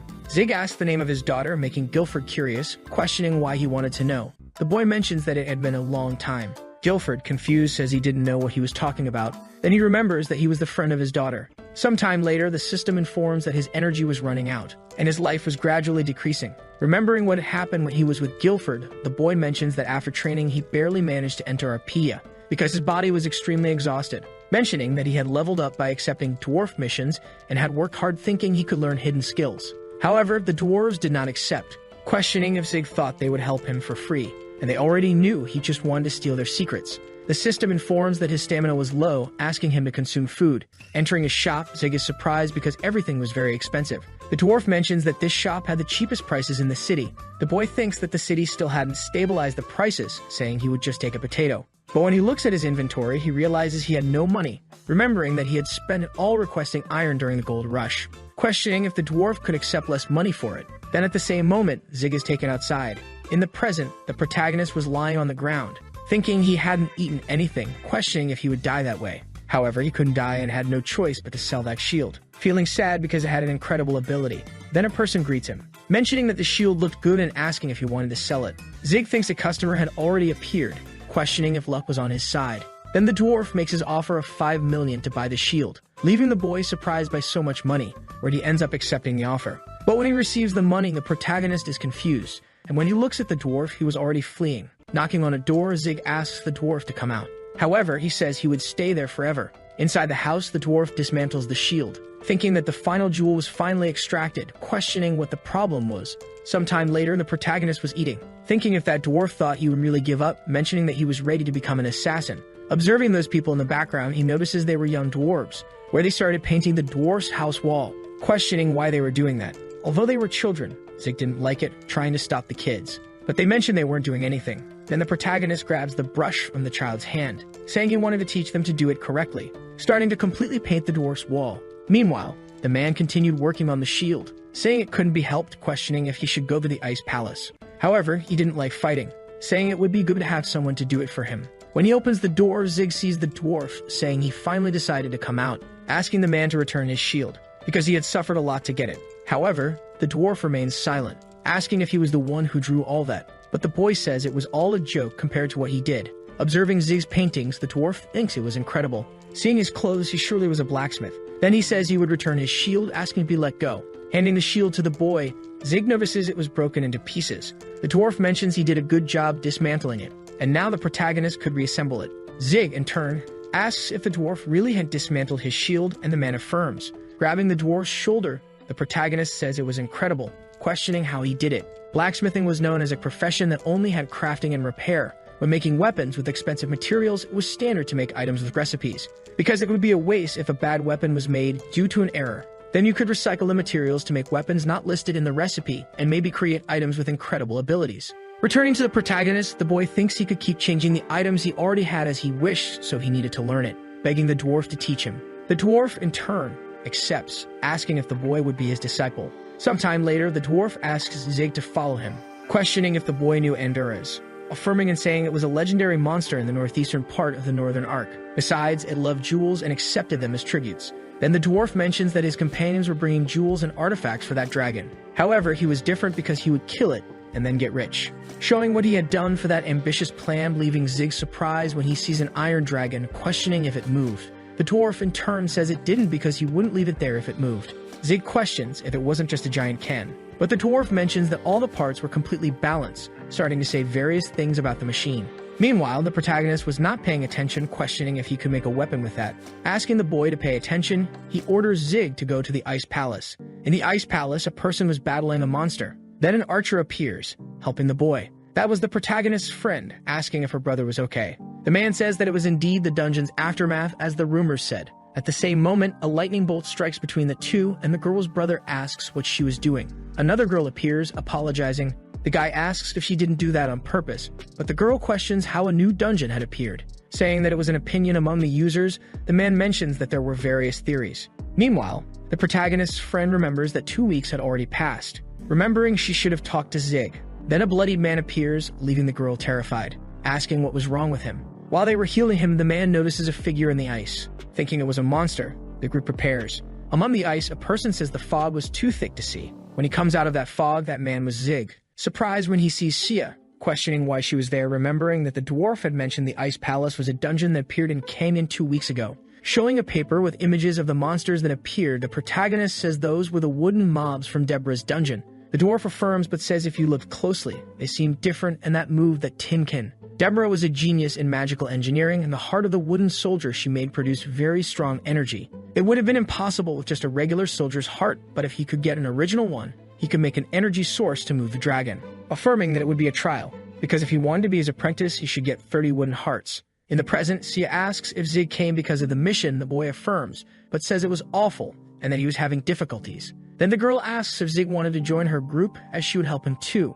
Zig thinks that there were too many people and that would be a burden, but anyway, it wasn't his goal to clear the dungeon. So the other girl asks how they could use a blacksmith, making Sia furious, questioning if she was against it. And when Zig was about to say he was fine, the girl takes his hand, telling him to enter the dungeon. Sometime later, the group was battling the monsters. Together, they use an attack to defeat the monsters, where Zig ends up gathering all the hearts, completing the mission. Observing the group, the boy thinks that the connection between them was good, so they would easily clear the dungeon, but the only problem was that once the dungeon was discovered, it couldn't be cleared. Then the other girl tells him to help with something instead of just picking up items. But Sia mentions that Zig was just conserving energy, and if he showed his skills, she would be surprised. Questioning the boy if she was right. Zig, in turn, affirms, thinking he would have to do it. The other guy asks them to stop talking because the boss's room was just ahead, and everyone should take care of their skills and items. Entering the room, the other girl is happy because she was the first to arrive. Looking ahead, she sees someone crying, and when she was about to ask if she was okay, the other guy tries to stop her. But it was too late, because actually that was a monster trying to turn the girl into stone. Medusa is surprised because she managed to avoid her attack, but anyway, humans were good at running away. However, there was still an adventurer there using her defense ability. Medusa tries to attack, saying that if her wish was to die, she would do it. Returning to the desperate girl, she mentions that it was very scary, and the other guy says that Medusa was the most unpleasant monster in that game. And there was a rumor in the communities that Medusa was a boss mob in that game, apologizing for not warning earlier. But the girl says it wasn't necessary because it only happened because she ran alone, affirming that they were in that situation because of her, with the protagonist completely petrified. Sia says it was okay, telling her to apologize to Zig after they defeated Medusa. Pulling herself together, the girl says she would do her best, but Sia didn't know what to do with monsters that used a petrification attack. However, her brother said not to worry, because he had brought a mirror that reflected everything. Meanwhile, the other man was battling Medusa. The monster, in turn, mentions that the boy was reaching his limit. Meanwhile, the other girl was healing his wounds, and together they use an attack to defeat the monster. Approaching the man, the girl asks if he was okay. Affirming he was, she is happy, saying they would fight, increasing the boy's attributes, asking Shia to help check the distance. Then the group returns to the battle. Meanwhile, the protagonist was still petrified, waiting for the time to end. Defending Medusa's attacks, Sia uses her skill to hit the monster. Then the other guy also attacks, throwing Medusa away. The monster, in turn, says they were really annoying. Then the other guy tells them to prepare for the second attack, asking the boy to deactivate it. At the same instant, Medusa uses her petrification skill, using the skill towards the adventurers. Grabbing the mirror, the boy positions it towards the skill, managing to reflect the attack. The group gets happy, questioning if they really had defeated her. However, they still hadn't, but they didn't need to fear because Medusa was petrified. Observing the monster, a light begins to emanate from her chest. Starting to crack, the petrification is undone. The monster, in turn, says that a human couldn't defeat her. The adventurers question how she had come out of petrification, preparing again for the battle. And using a skill, Medusa drastically lowers all the adventurers' HP. But one person was still standing because he had a skill to resist fainting. The boy is surprised because Medusa was alive, affirming that such a monster didn't have a skill like that. But even so, he needed to use the magic mirror again. Then Medusa uses her skill, petrifying all the adventurers. And the system informs that the petrification state couldn't be removed until the rotation died. Observing the mirror, Medusa mentions that it was a demonic structure and her only weakness. But that was before meeting Deborah, and now it didn't work anymore, because she had the power given by Deborah, making her immune to all status abnormalities and able to use certain skills of her master. The system informs that Medusa had received Deborah's protection, becoming stronger. Content: the monster says she wouldn't lose to anyone, and meanwhile the boy, still petrified, thinks he was wrong because it wasn't as if the pattern applied to all dungeons. Medusa, in turn, tells the boy to feel honored, because he would be defeated with a spell from Deborah, preparing a giant dark sphere. And when she was about to throw it at the boy, an unknown figure appears, decapitating Medusa and canceling the boy's petrification. The one who had done all that was Zig. The system informs that he had defeated Medusa, displeased, saying he had ruined everything. In the past, the protagonist asked if he could borrow the blacksmith shop before leaving, because he wanted to make a weapon with those objects. Zig had excellent production skills, but since his level was low, he couldn't recreate that first-grade shield. However, he could use materials to make weapons. Observing the sword he had created, the boy is happy with his skill. The only problem was that this skill could be used only once, and that's why he wanted to save it for a crisis moment and never thought he would use it on Medusa. Then someone pulls him by the shirt. The adventurers start tossing him in the air because he had defeated Medusa with just one blow. Zig questions what they were doing, but the girl asks him not to be shy, saying it was as she said because the boy was really incredible. Hearing the girl's words, Zig remains silent, and at the same instant, they are teleported. The system informs that it was a secret room in the Ice Palace. Looking around, the other girl says she was deceived because there was nothing there. Starting to search, they realize it was empty. Then the boy thinks that maybe Medusa wasn't the boss. Zig, in turn, responds that probably not, because Medusa is a boss-level character and still had a hidden attack pattern. Besides, there was something secret in that room. Falling to the ground, the girl asks if he was okay. But when he looks at the stone, he starts laughing, leaving the group confused, asking Sia to look at that stone, affirming that it was stained on the table. And looking at it, Zig uses his grain skill, starting to break the stone table, revealing a map. The two girls are surprised, questioning how he found that. Then the other guy asks to read it. Using his skill to decipher the message, it spoke about an ancient civilization that imitated God in its arrogance. At the same moment, the clock starts to ring, and a light begins to emanate in the room. Cutting to the director, the other guy asks if it was really true, because a flying fortress was discovered in just 2 weeks, affirming that it was as he thought, and that it was good he had delayed the update. If everything went as planned, there would be a lot of news and publicity. Returning to the protagonist, the group had been teleported to another place, and this system informs that they were the first to discover that fortress. All members received reputation points and the title of Discoverer of the aerial fortress. The group questions if that was the reward of the Ice Palace. At the same moment, another person appears asking if they were from the Cyan family, and a goat appears saying it was there to welcome them. Inside the fortress, the goat informs His Majesty that it had brought guests. Meanwhile, the group was questioning what kind of situation it was. In the king's chamber, the group of adventurers receives a welcome. The king says that he is the sole ruler of the Mycenaean kingdom, and his name is Ivanius. His level was 120, and he had the appearance of the ancient king of the Mycenaean kingdom. The two girls become desperate, thinking that he was a ghost, but the other boy asks them to calm down because it was just a specter, which was a ghost-type monster, leaving Shia even more desperate because it was indeed a ghost. However, the other girl asks Shia to remain calm because she would make it bright. The king, in turn, asks if they wouldn't listen to his story. Sometime later, His Majesty begins to tell the story. For thousands of years, his kingdom prospered and its magical technology benefited the world, thus ruling the kingdom in peace. However, that was a problem for being too advanced. His kingdom was devastated for the crime of invading the realm of the gods, and only a few survivors escaped through that airship. But in the end, they got trapped underground, becoming specters. Even so, he does not regret anything, and if it was wrong to seek knowledge, the gods should be blamed for creating humans that way. All the knowledge his people had built and disappeared from history. Mentioning that the airship was the only legacy of his kingdom, he wanted to build a fortress so that future generations would know of their achievements, asking for the group's help. Then the mission is presented and they should rebuild the aircraft. Not knowing what to do, one of the girls says she was in favor because she felt pity for that king. The protagonist says he was also in favor because hidden missions were not common, and knowing that game, if they ended up refusing, it would result in a battle, which they would definitely lose if they fought them in that situation. Then everyone agrees to participate in the mission. The system informs that they had accepted the mission and each member would be assigned a task. Presenting the task to the protagonist, the boy would have to reactivate a plant and make broken parts to repair the power plant. Observing that, Zig thinks everything was very difficult. Shia asks what missions they received. Answering what their missions would be, the king gives them a gift, where they end up surprised by the quality of them. Shortly after, the other boy asks if he could ask a question, because the king had said they were the first guest in 300 years, asking if he was referring to Deborah from 300 years ago. The king affirms because that woman promised to rebuild his airship. Then the protagonist also wanted to ask another question, questioning where the exit to the surface was. However, he also didn't know because if he could, he would have already left.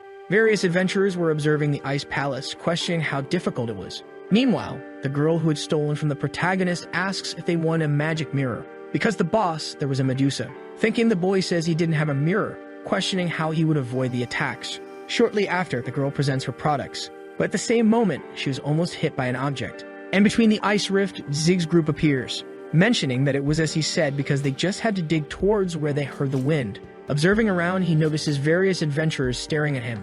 The crowd is confused because Zig had come out through the wall, and besides that, their titles were different, questioning what an airship was. At the same moment, a girl says her friend mentioned there was a benefit party in the ice palace. Then a crowd starts approaching the protagonist. Hiding in an ice rock, Sia says that talking about that calmly was very difficult, suggesting they discuss it in real life. Sometime later, the protagonist, looking in the mirror, questions what he should do, mentioning that he had worked hard to create an impressive character in the game, and if they saw him in real life, they would surely be disappointed, wondering if he should really go. Sometime later, a girl was presenting the news of Arpedia online, saying that the first news was about an incident that caused a revolution in the game community, because suddenly a fallen fortress appeared, and according to some sources, it was related to the discovery of the Ice Palace, questioning what the connection was between the aerial fortress and the Ice Palace. When they were about to mention the names of the people who discovered the place, a man pauses the video, saying that it was too tiring for now. Then a little girl questions why he was stopping them from entering the game because people wanted to find them. However, for the man, that was the problem because people just wanted to get information about the new dungeon.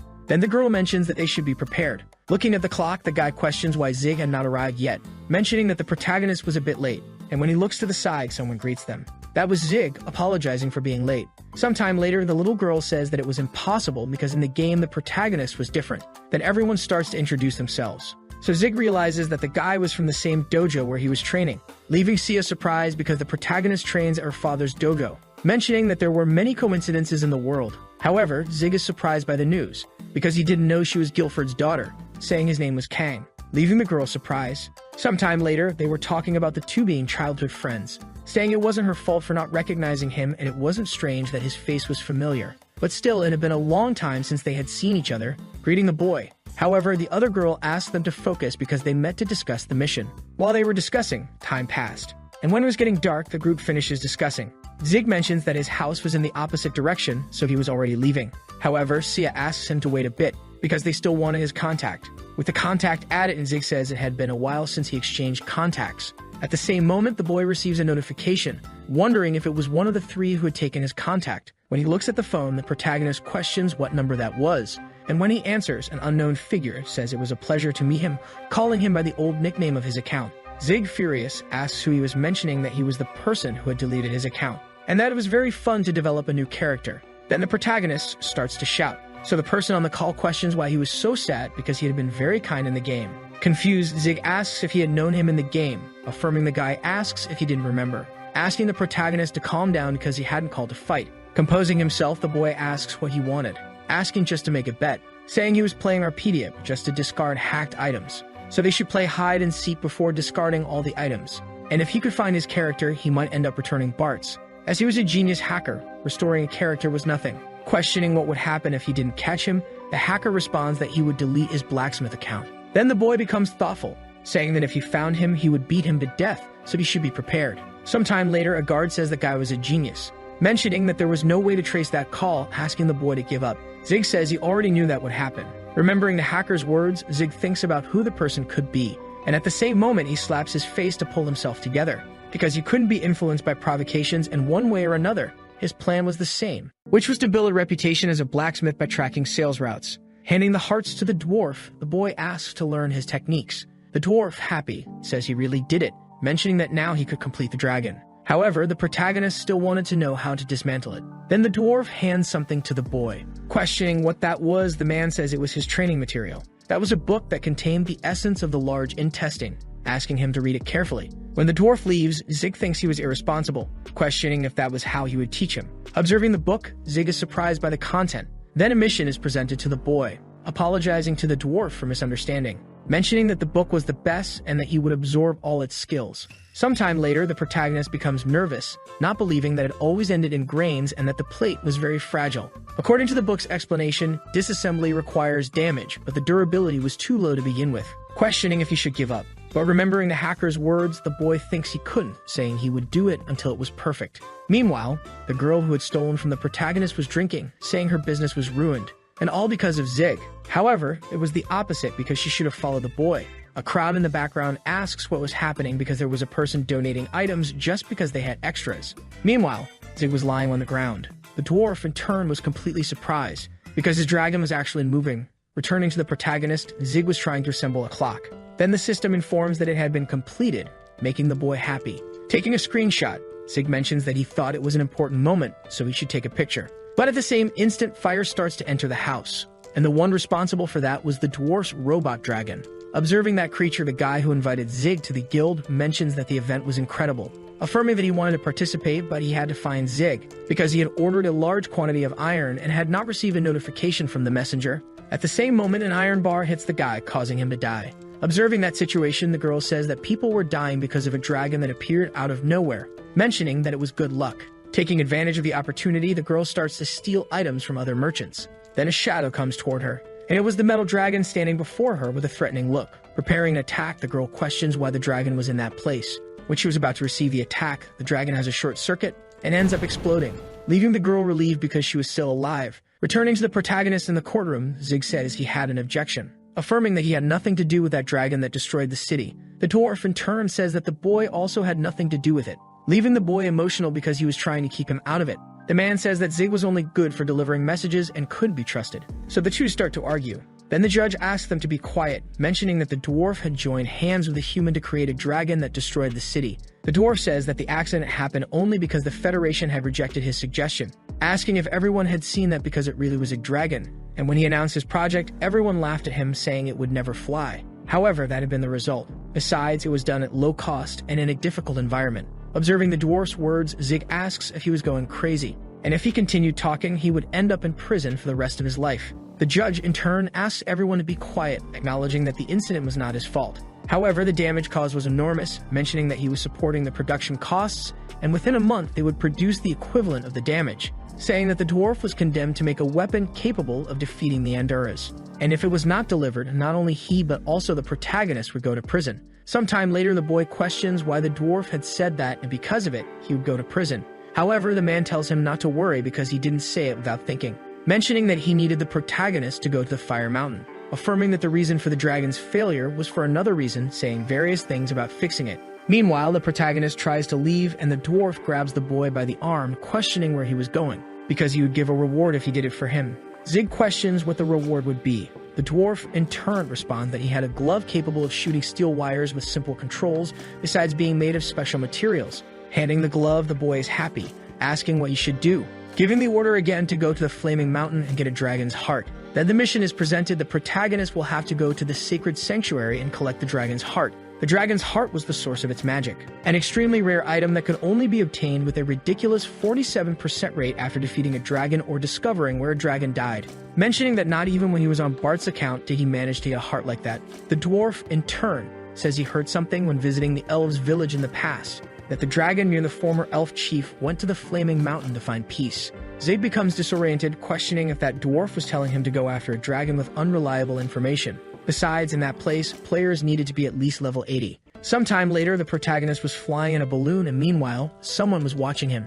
Zig, even in the balloon, was still practicing his assembly. However, a rope hits his tool, knocking it down. The boy questions if there was something wrong with the balloon. Looking down, he notices that girl with a frightened look. However, the boy asks what he meant and if he knew how expensive houses with a window were. Inside the speech bubble, Zig says he almost fell because of her, and since he had already helped, the girl should go away. However, she says she won't let Zig go away, questioning if the protagonist thought she didn't know, because Zig was going after the air fortress. Then 3 days pass after the incident. Near the blazing mountain, the boy says they arrived quickly. While they walked, the girl was crying and the protagonist says he was off duty and had things to do. But the girl asks where he would go and why they were in that place, because that place was extremely dangerous, besides the fact that only people level 80 and above could go there. At that moment, a monster appears behind the two. The system alerts that it was a scorpion soldier, a creature that burrows through the volcanic region. As the monster approaches the girl, she wonders why that always happens. Desperately, she asks Zig to finish off that thing. With no way out, the protagonist thinks he should do it. At that moment, a crowd of scorpions start moving towards them. With tears in his eyes, Zig states they were doomed. However, the girl still didn't want to die, asking the boy to do something. When they would be attacked, someone shoots an arrow at the scorpion, where several lizard men appear, defeating all those monsters. Zig had no idea what happened, but they had helped them, questioning if they could understand what he was saying. At that moment, the two are tied up, mentioning that the human who had invaded their territory would serve as a sacrifice. The protagonist wonders where they were taking him because he never met a lizard man when he was on Bart's account. Meanwhile, the girl begged to be able to leave, saying to eat Zig in her place. Sometime later, the protagonist was sleeping, and when he wakes up, the lizards begin to pull the two by a rope. The protagonist tries to ask for help for the girl, but she was already totally discouraged. Zig, on the other hand, starts shouting, questioning the lizards why they would do that. Then the lizard answers they needed a sacrifice, leaving the boy annoyed, asking who they were calling a sacrifice. Then the boy feels his foot entering the lava, starting to scream in pain. The lizard man asks him to be quiet and just accept his sacrifice by cutting the rope. Zig was desperate because his life was about to end. However, someone asked them to stop and release the humans. That was the chief of the lizard men, mentioning that they were messengers of the mighty Hone. Sometime later, the chief wonders if those humans really were the messengers. Then the lizards start arguing, saying they didn't need the help of the humans, asserting that he was strong, but Zig mentions they had defeated the scorpions just because they were in greater numbers. The lizard asks the protagonist to be quiet, and the boy warns the elder that lizard was intimidating him. Observing the two, the chief says they should calm down, asking to take the two to prison. Sometime later, the two were begging to get out, claiming they were messengers of the mighty Hone and needed their help. Meanwhile, the two lizards were talking, asking to get rid of those humans. However, the chief says they should follow Hone's words and were not strong enough to defeat the shamans. The other lizard says that Hone was right because the lizards weren't enough. Even so, he didn't like those humans. But the word of the powerful Hone was absolute, saying that he should already know what to do, asking to release the humans. Meanwhile, the boy tried to break the iron beams, destroying the cell. The boy says that only that would not stop it. The two begin to discuss, then Zig mentions that if they continued, would leave her behind. At that moment, that lizard appears, realizing that the two had escaped from the cell.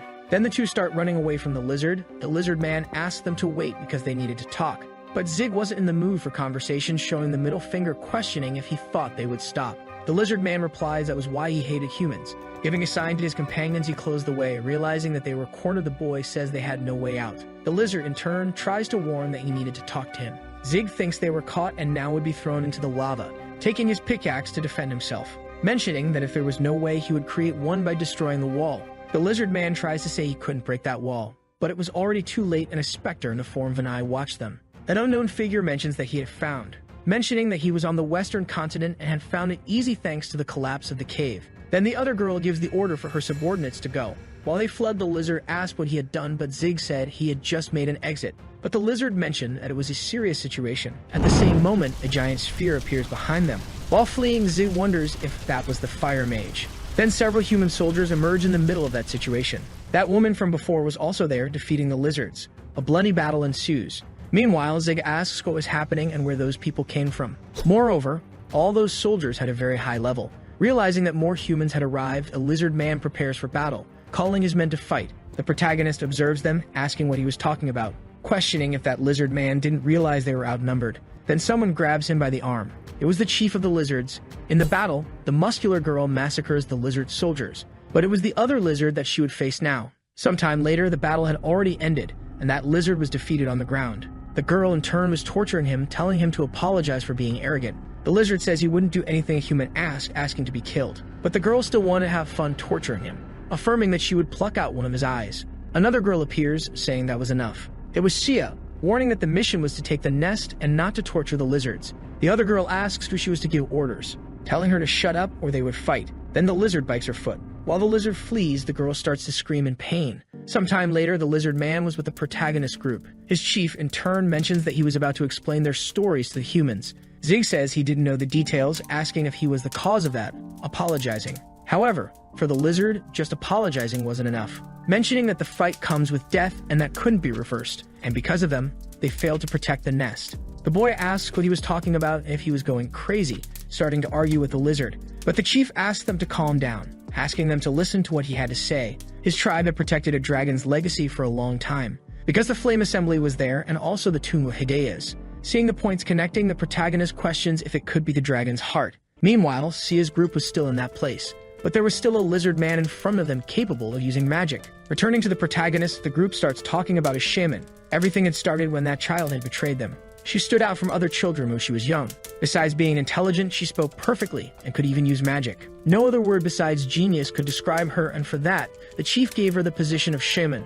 And to live up to their expectations, she rejuvenated her tribe. However, one day she began to act differently because suddenly she started desiring the power of the dragon's heart, where she ended up planning to turn the entire tribe into slaves. The lizard had trusted her, but she was taken by greed and dared to steal the legacy of the mighty Hone. The power of the heart should be used to protect the flaming mountain. Questioning if she was planning to destroy their home, they imprisoned her, but in the end she escaped. Later it seemed that she hadn't given up on the dragon's heart because she began to hire humans to attack them. They fought with all their might, but without the dragon's heart, chaos would fall on the flaming mountain. Because if the legacy of the Great Hone disappeared, the volcanic power that the heart was suppressing would explode. The girl, in turn, asked if they should escape from that place, but the lizard responds that they would be fine for now, because they put the dragon's heart in the lava, so they couldn't do anything for now. Returning to the other lizard, he informs the humans about the ceremony held once a month to empower the heart. Only 1 week remained for the ceremony, and they would definitely return to take that place within that period. And if they protected that place, the lizard would pay them double.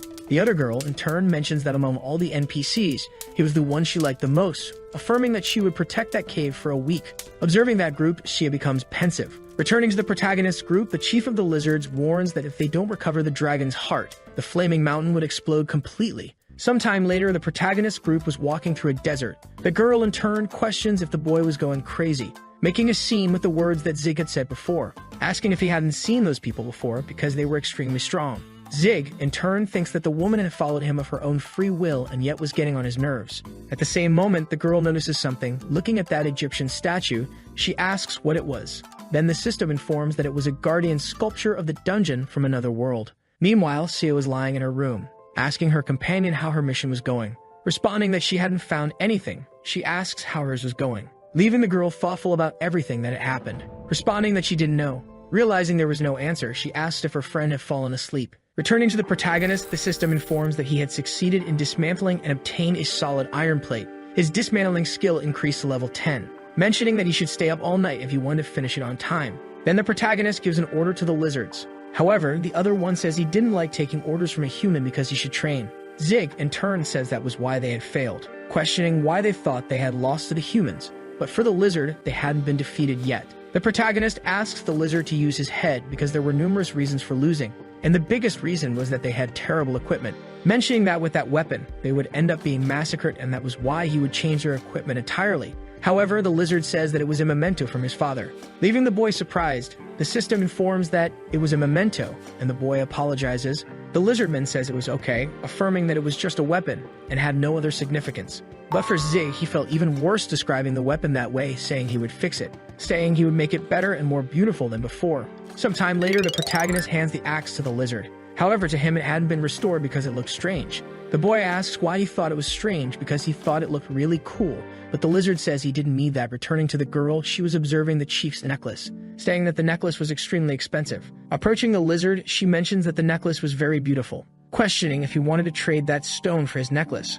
However, he doesn't accept because the necklace was given by the great ideas, leaving the woman even more excited because the necklace was truly incredible, showing various things to see if the lizard would accept. The lizard, in turn, asks if she didn't want to trade it for what was in his hand, leaving the girl even more excited, because it was a desert rose used as an ingredient for the greatest magical stones. Meanwhile, in Sia's group, the girl was furious, questioning when Zig's group would attack them. The other guy, noticing her stress, thinks that the girl really had little patience. Then a man asks where he is going, and responding, the guy says that at that rate, he would lose his mind and was going out for a walk. While walking in the desert, the man notices that girl, calling her. The guy asks if she was the one who had fooled with the lizardman, questioning if he could ask a question. Realizing the girl had ignored him, the guy draws his sword, questioning where the lizards were hiding, because if she didn't say, he would take her life. The girl, in turn, asks what was wrong with that guy. The man asks if she was provoking him, but it wouldn't work. About to attack the girl, Zig appears in the middle of the fight using that arm-breaking skill. Zig, however, asks why the girl was there because she was very weak, starting to argue with her. Then the other guy says he didn't know she had a boyfriend, quickly both deny it. But for the man, something was going on between them, and in any case, relationships between men and women were a blight on society, saying he would destroy everything. Zig asks what was wrong with that guy, questioning if he wanted him to attack him. At the same moment, the man advances towards the protagonist, but when he looks to the side, he notices an army of lizards. The lizard shaman, in turn, gives the order to prepare for battle, because the lizardmen were approaching. At the same moment, the player who is attacking Zig ends up dying. Along with the army, they advance. Using his skill, the gray-haired guy warns that the lizardmen were approaching. The army gets excited, preparing for battle. Then the mages together use fire magic. The other guy says it must have been a success, and at that rate, the lizardmen should have been annihilated, and they would clean up the remnants. When they look among the destruction, they end up being surprised, because the lizards were completely unharmed and still in armor. The mages are surprised that they had survived such an attack. Zay, among the lizards, asks if it wasn't incredible, mentioning that the armor was made by mixing the essence of a mage slime, an essence with low attack and defense power but incredibly strong against magic. Then one of the men recognizes the protagonist, saying he was famous in the city of Baldin, known as the King of Repairs. The other guy asks if he was also a blacksmith because he thought he was a ranker. Hearing that the boy had insulted him, Zig becomes furious, asking them to fight him, giving the order for the lizards to advance. During the battle, one of the enemies says that the lizardmen were nothing, but at the same moment, his attack is blocked, leaving the guy surprised, questioning if they had always had that armor, warning his companions to be careful, because now the lizards were very strong. Meanwhile, his companions were being massacred, warning that they should run because they had no chance. But the other woman was still battling them, saying that her companions were cowards because they were just lizards. At the same moment, another lizard appears attacking her, managing to defend herself just barely. Realizing that the lizard returned with different armor, she asks if he thought it would make any difference. The lizard, in turn, says to return their nest, advancing towards her. While they were dueling, she thinks that the lizard was stronger than before. However, even if a mob improved, he was still a monster, using her rage blood skill, increasing her attributes, where she ends up breaking the lizard's armor. A flashback of the lizard appears with the protagonist questioning why he wasn't wearing armor. But the lizard says he didn't need it because a warrior's armor was his body. Even so, Zig puts the armor on him, mentioning that it was light. Besides, he had worked harder to make it since he was the leader, and with it, he would have another chance to live. The lizard says that death was nothing during the battle, but the boy asks if he would keep saying nonsense, because his main duty was to protect the legacy of his tribe, questioning why he talked as if his life was nothing. Returning to the present, the lizard says that Zig was right, because the lives of his companions were important, affirming that he would protect everyone in his tribe. The protagonist, observing the battle, thinks they would easily win because the circumstances were on their side. Remembering his plan, he affirms that he could get his hands on the dragon's heart, but ends up remembering the chief's words about what would happen if he removed the heart from the place, mentioning that he had forgotten the most important thing. And the most important thing was the quest, affirming that he was making the armor thanks to him, so he just needed to evacuate everyone from the volcano, thinking that no one was paying attention to him. But at the same moment, he is shot in the foot with an arrow, falling to the ground screaming in pain, asking if that was an attack from the shaman. Observing that silhouette, he realizes it was a player, who wasn't attacking to kill, but to restrict movements, questioning if it wouldn't be easier to kill quickly. But Zig didn't have time to think about that, because they needed to see him to shoot. The girl mentions that she couldn't see her target because of the rocks, so the protagonist advances towards her. In front of the girl, he realizes it was Shia, surprised to have met again. Meanwhile, the other girl was inside a cave, wondering how Zig's group was doing. The elder says that everything would be fine thanks to the items the protagonist had made, affirming that they should thank him after returning. But for the girl, if he wanted to thank them, he should do it with actions and not just words. Starting to wear all the lizard's clothes, the girl says that something was missing, that necklace that was on his neck, but the lizard says he couldn't, because that necklace was given by Master Hone. Then another voice says that was problematic. It was the shaman, saying that without that necklace, he wouldn't be able to brainwash the lizards, attacking the lizardmen, asking if the chief thought he was also being deceived like the others, because if he thought so, he was wrong. His goals were to be alone with him from the beginning. The chief, in turn, asks how the shaman was there. Then the shaman starts talking about that necklace, which was an item capable of communicating with spirits and also brainwashing creatures with low intelligence. Then the lizard chief tries to call his guards, but it was useless because the shaman had put everyone in the tribe to sleep, affirming that he never thought he would send almost all the troops to the nest. The chief questions why he was doing all that, furious. The shaman says that he should know the reason, due to the stupid rule he had made, saying to finish it once and for all. But at that moment, the girl interrupts the fight. Returning to the protagonist, Shia asks why Zig was in that place. The boy mentions that he was there because of a quest, questioning what she was doing. With both answering the same, they ask what each other's mission was, starting to argue over who would say it first. Then Sia says she was on a quest to rebuild the aerial fortress, remembering when she met an elf, asking him how to find it. But the man apologizes because the wings of the wind were kept in the spirit dormitory. Desperate, the girl asks where she could find the spirit. But for a human, it would be impossible to find a spirit, because it was a place where elementals live and humans don't understand that place. If they entered once, they would never return. Then Sia thinks about what she could do because she needed to get her hands on the wings of the wind. The elf mentions that there was another way to get them. A long time ago, her ancestors gave a necklace to Hideas, and if she had the necklace of the spirit and the soul, she should be able to hear the words of the spirits. Sometime later, Sia was lying down saying it was useless, because she had been searching for the flaming mountain for days and no necklace had appeared.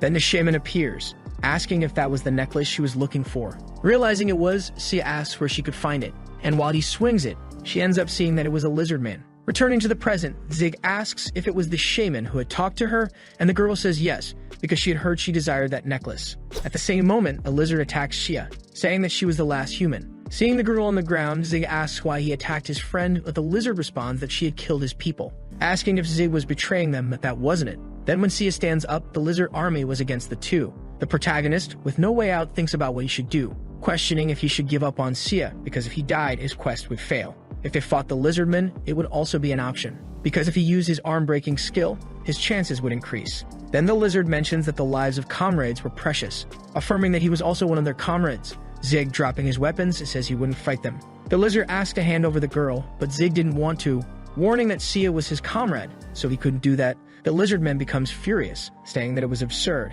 asking again to hand her over. Even so, the protagonist didn't want to, saying he wouldn't fight them or hand over his friend. But the girl mentions that it was okay because there was no reason for them to fight, affirming that they were all mistaken, because the lizard chief deceived them all. Returning to the other girl, the shaman asks if she knew who she was protecting. The girl in turn says she had no idea, but she couldn't let someone die in front of her because it had been a long time since she had found a treasure. Realizing she had expressed her desires, she becomes embarrassed. In any case, the shaman couldn't take him because she hadn't finished talking to him yet. The shaman asks her to step aside. At the same moment, he is stabbed. Not just him, but also the girl goes along, saying that his plans were sloppy and emotional, questioning if the same thing hadn't happened that time. To ensure you don't miss the next part, activate the notification bell and see you next time on Tob's channel.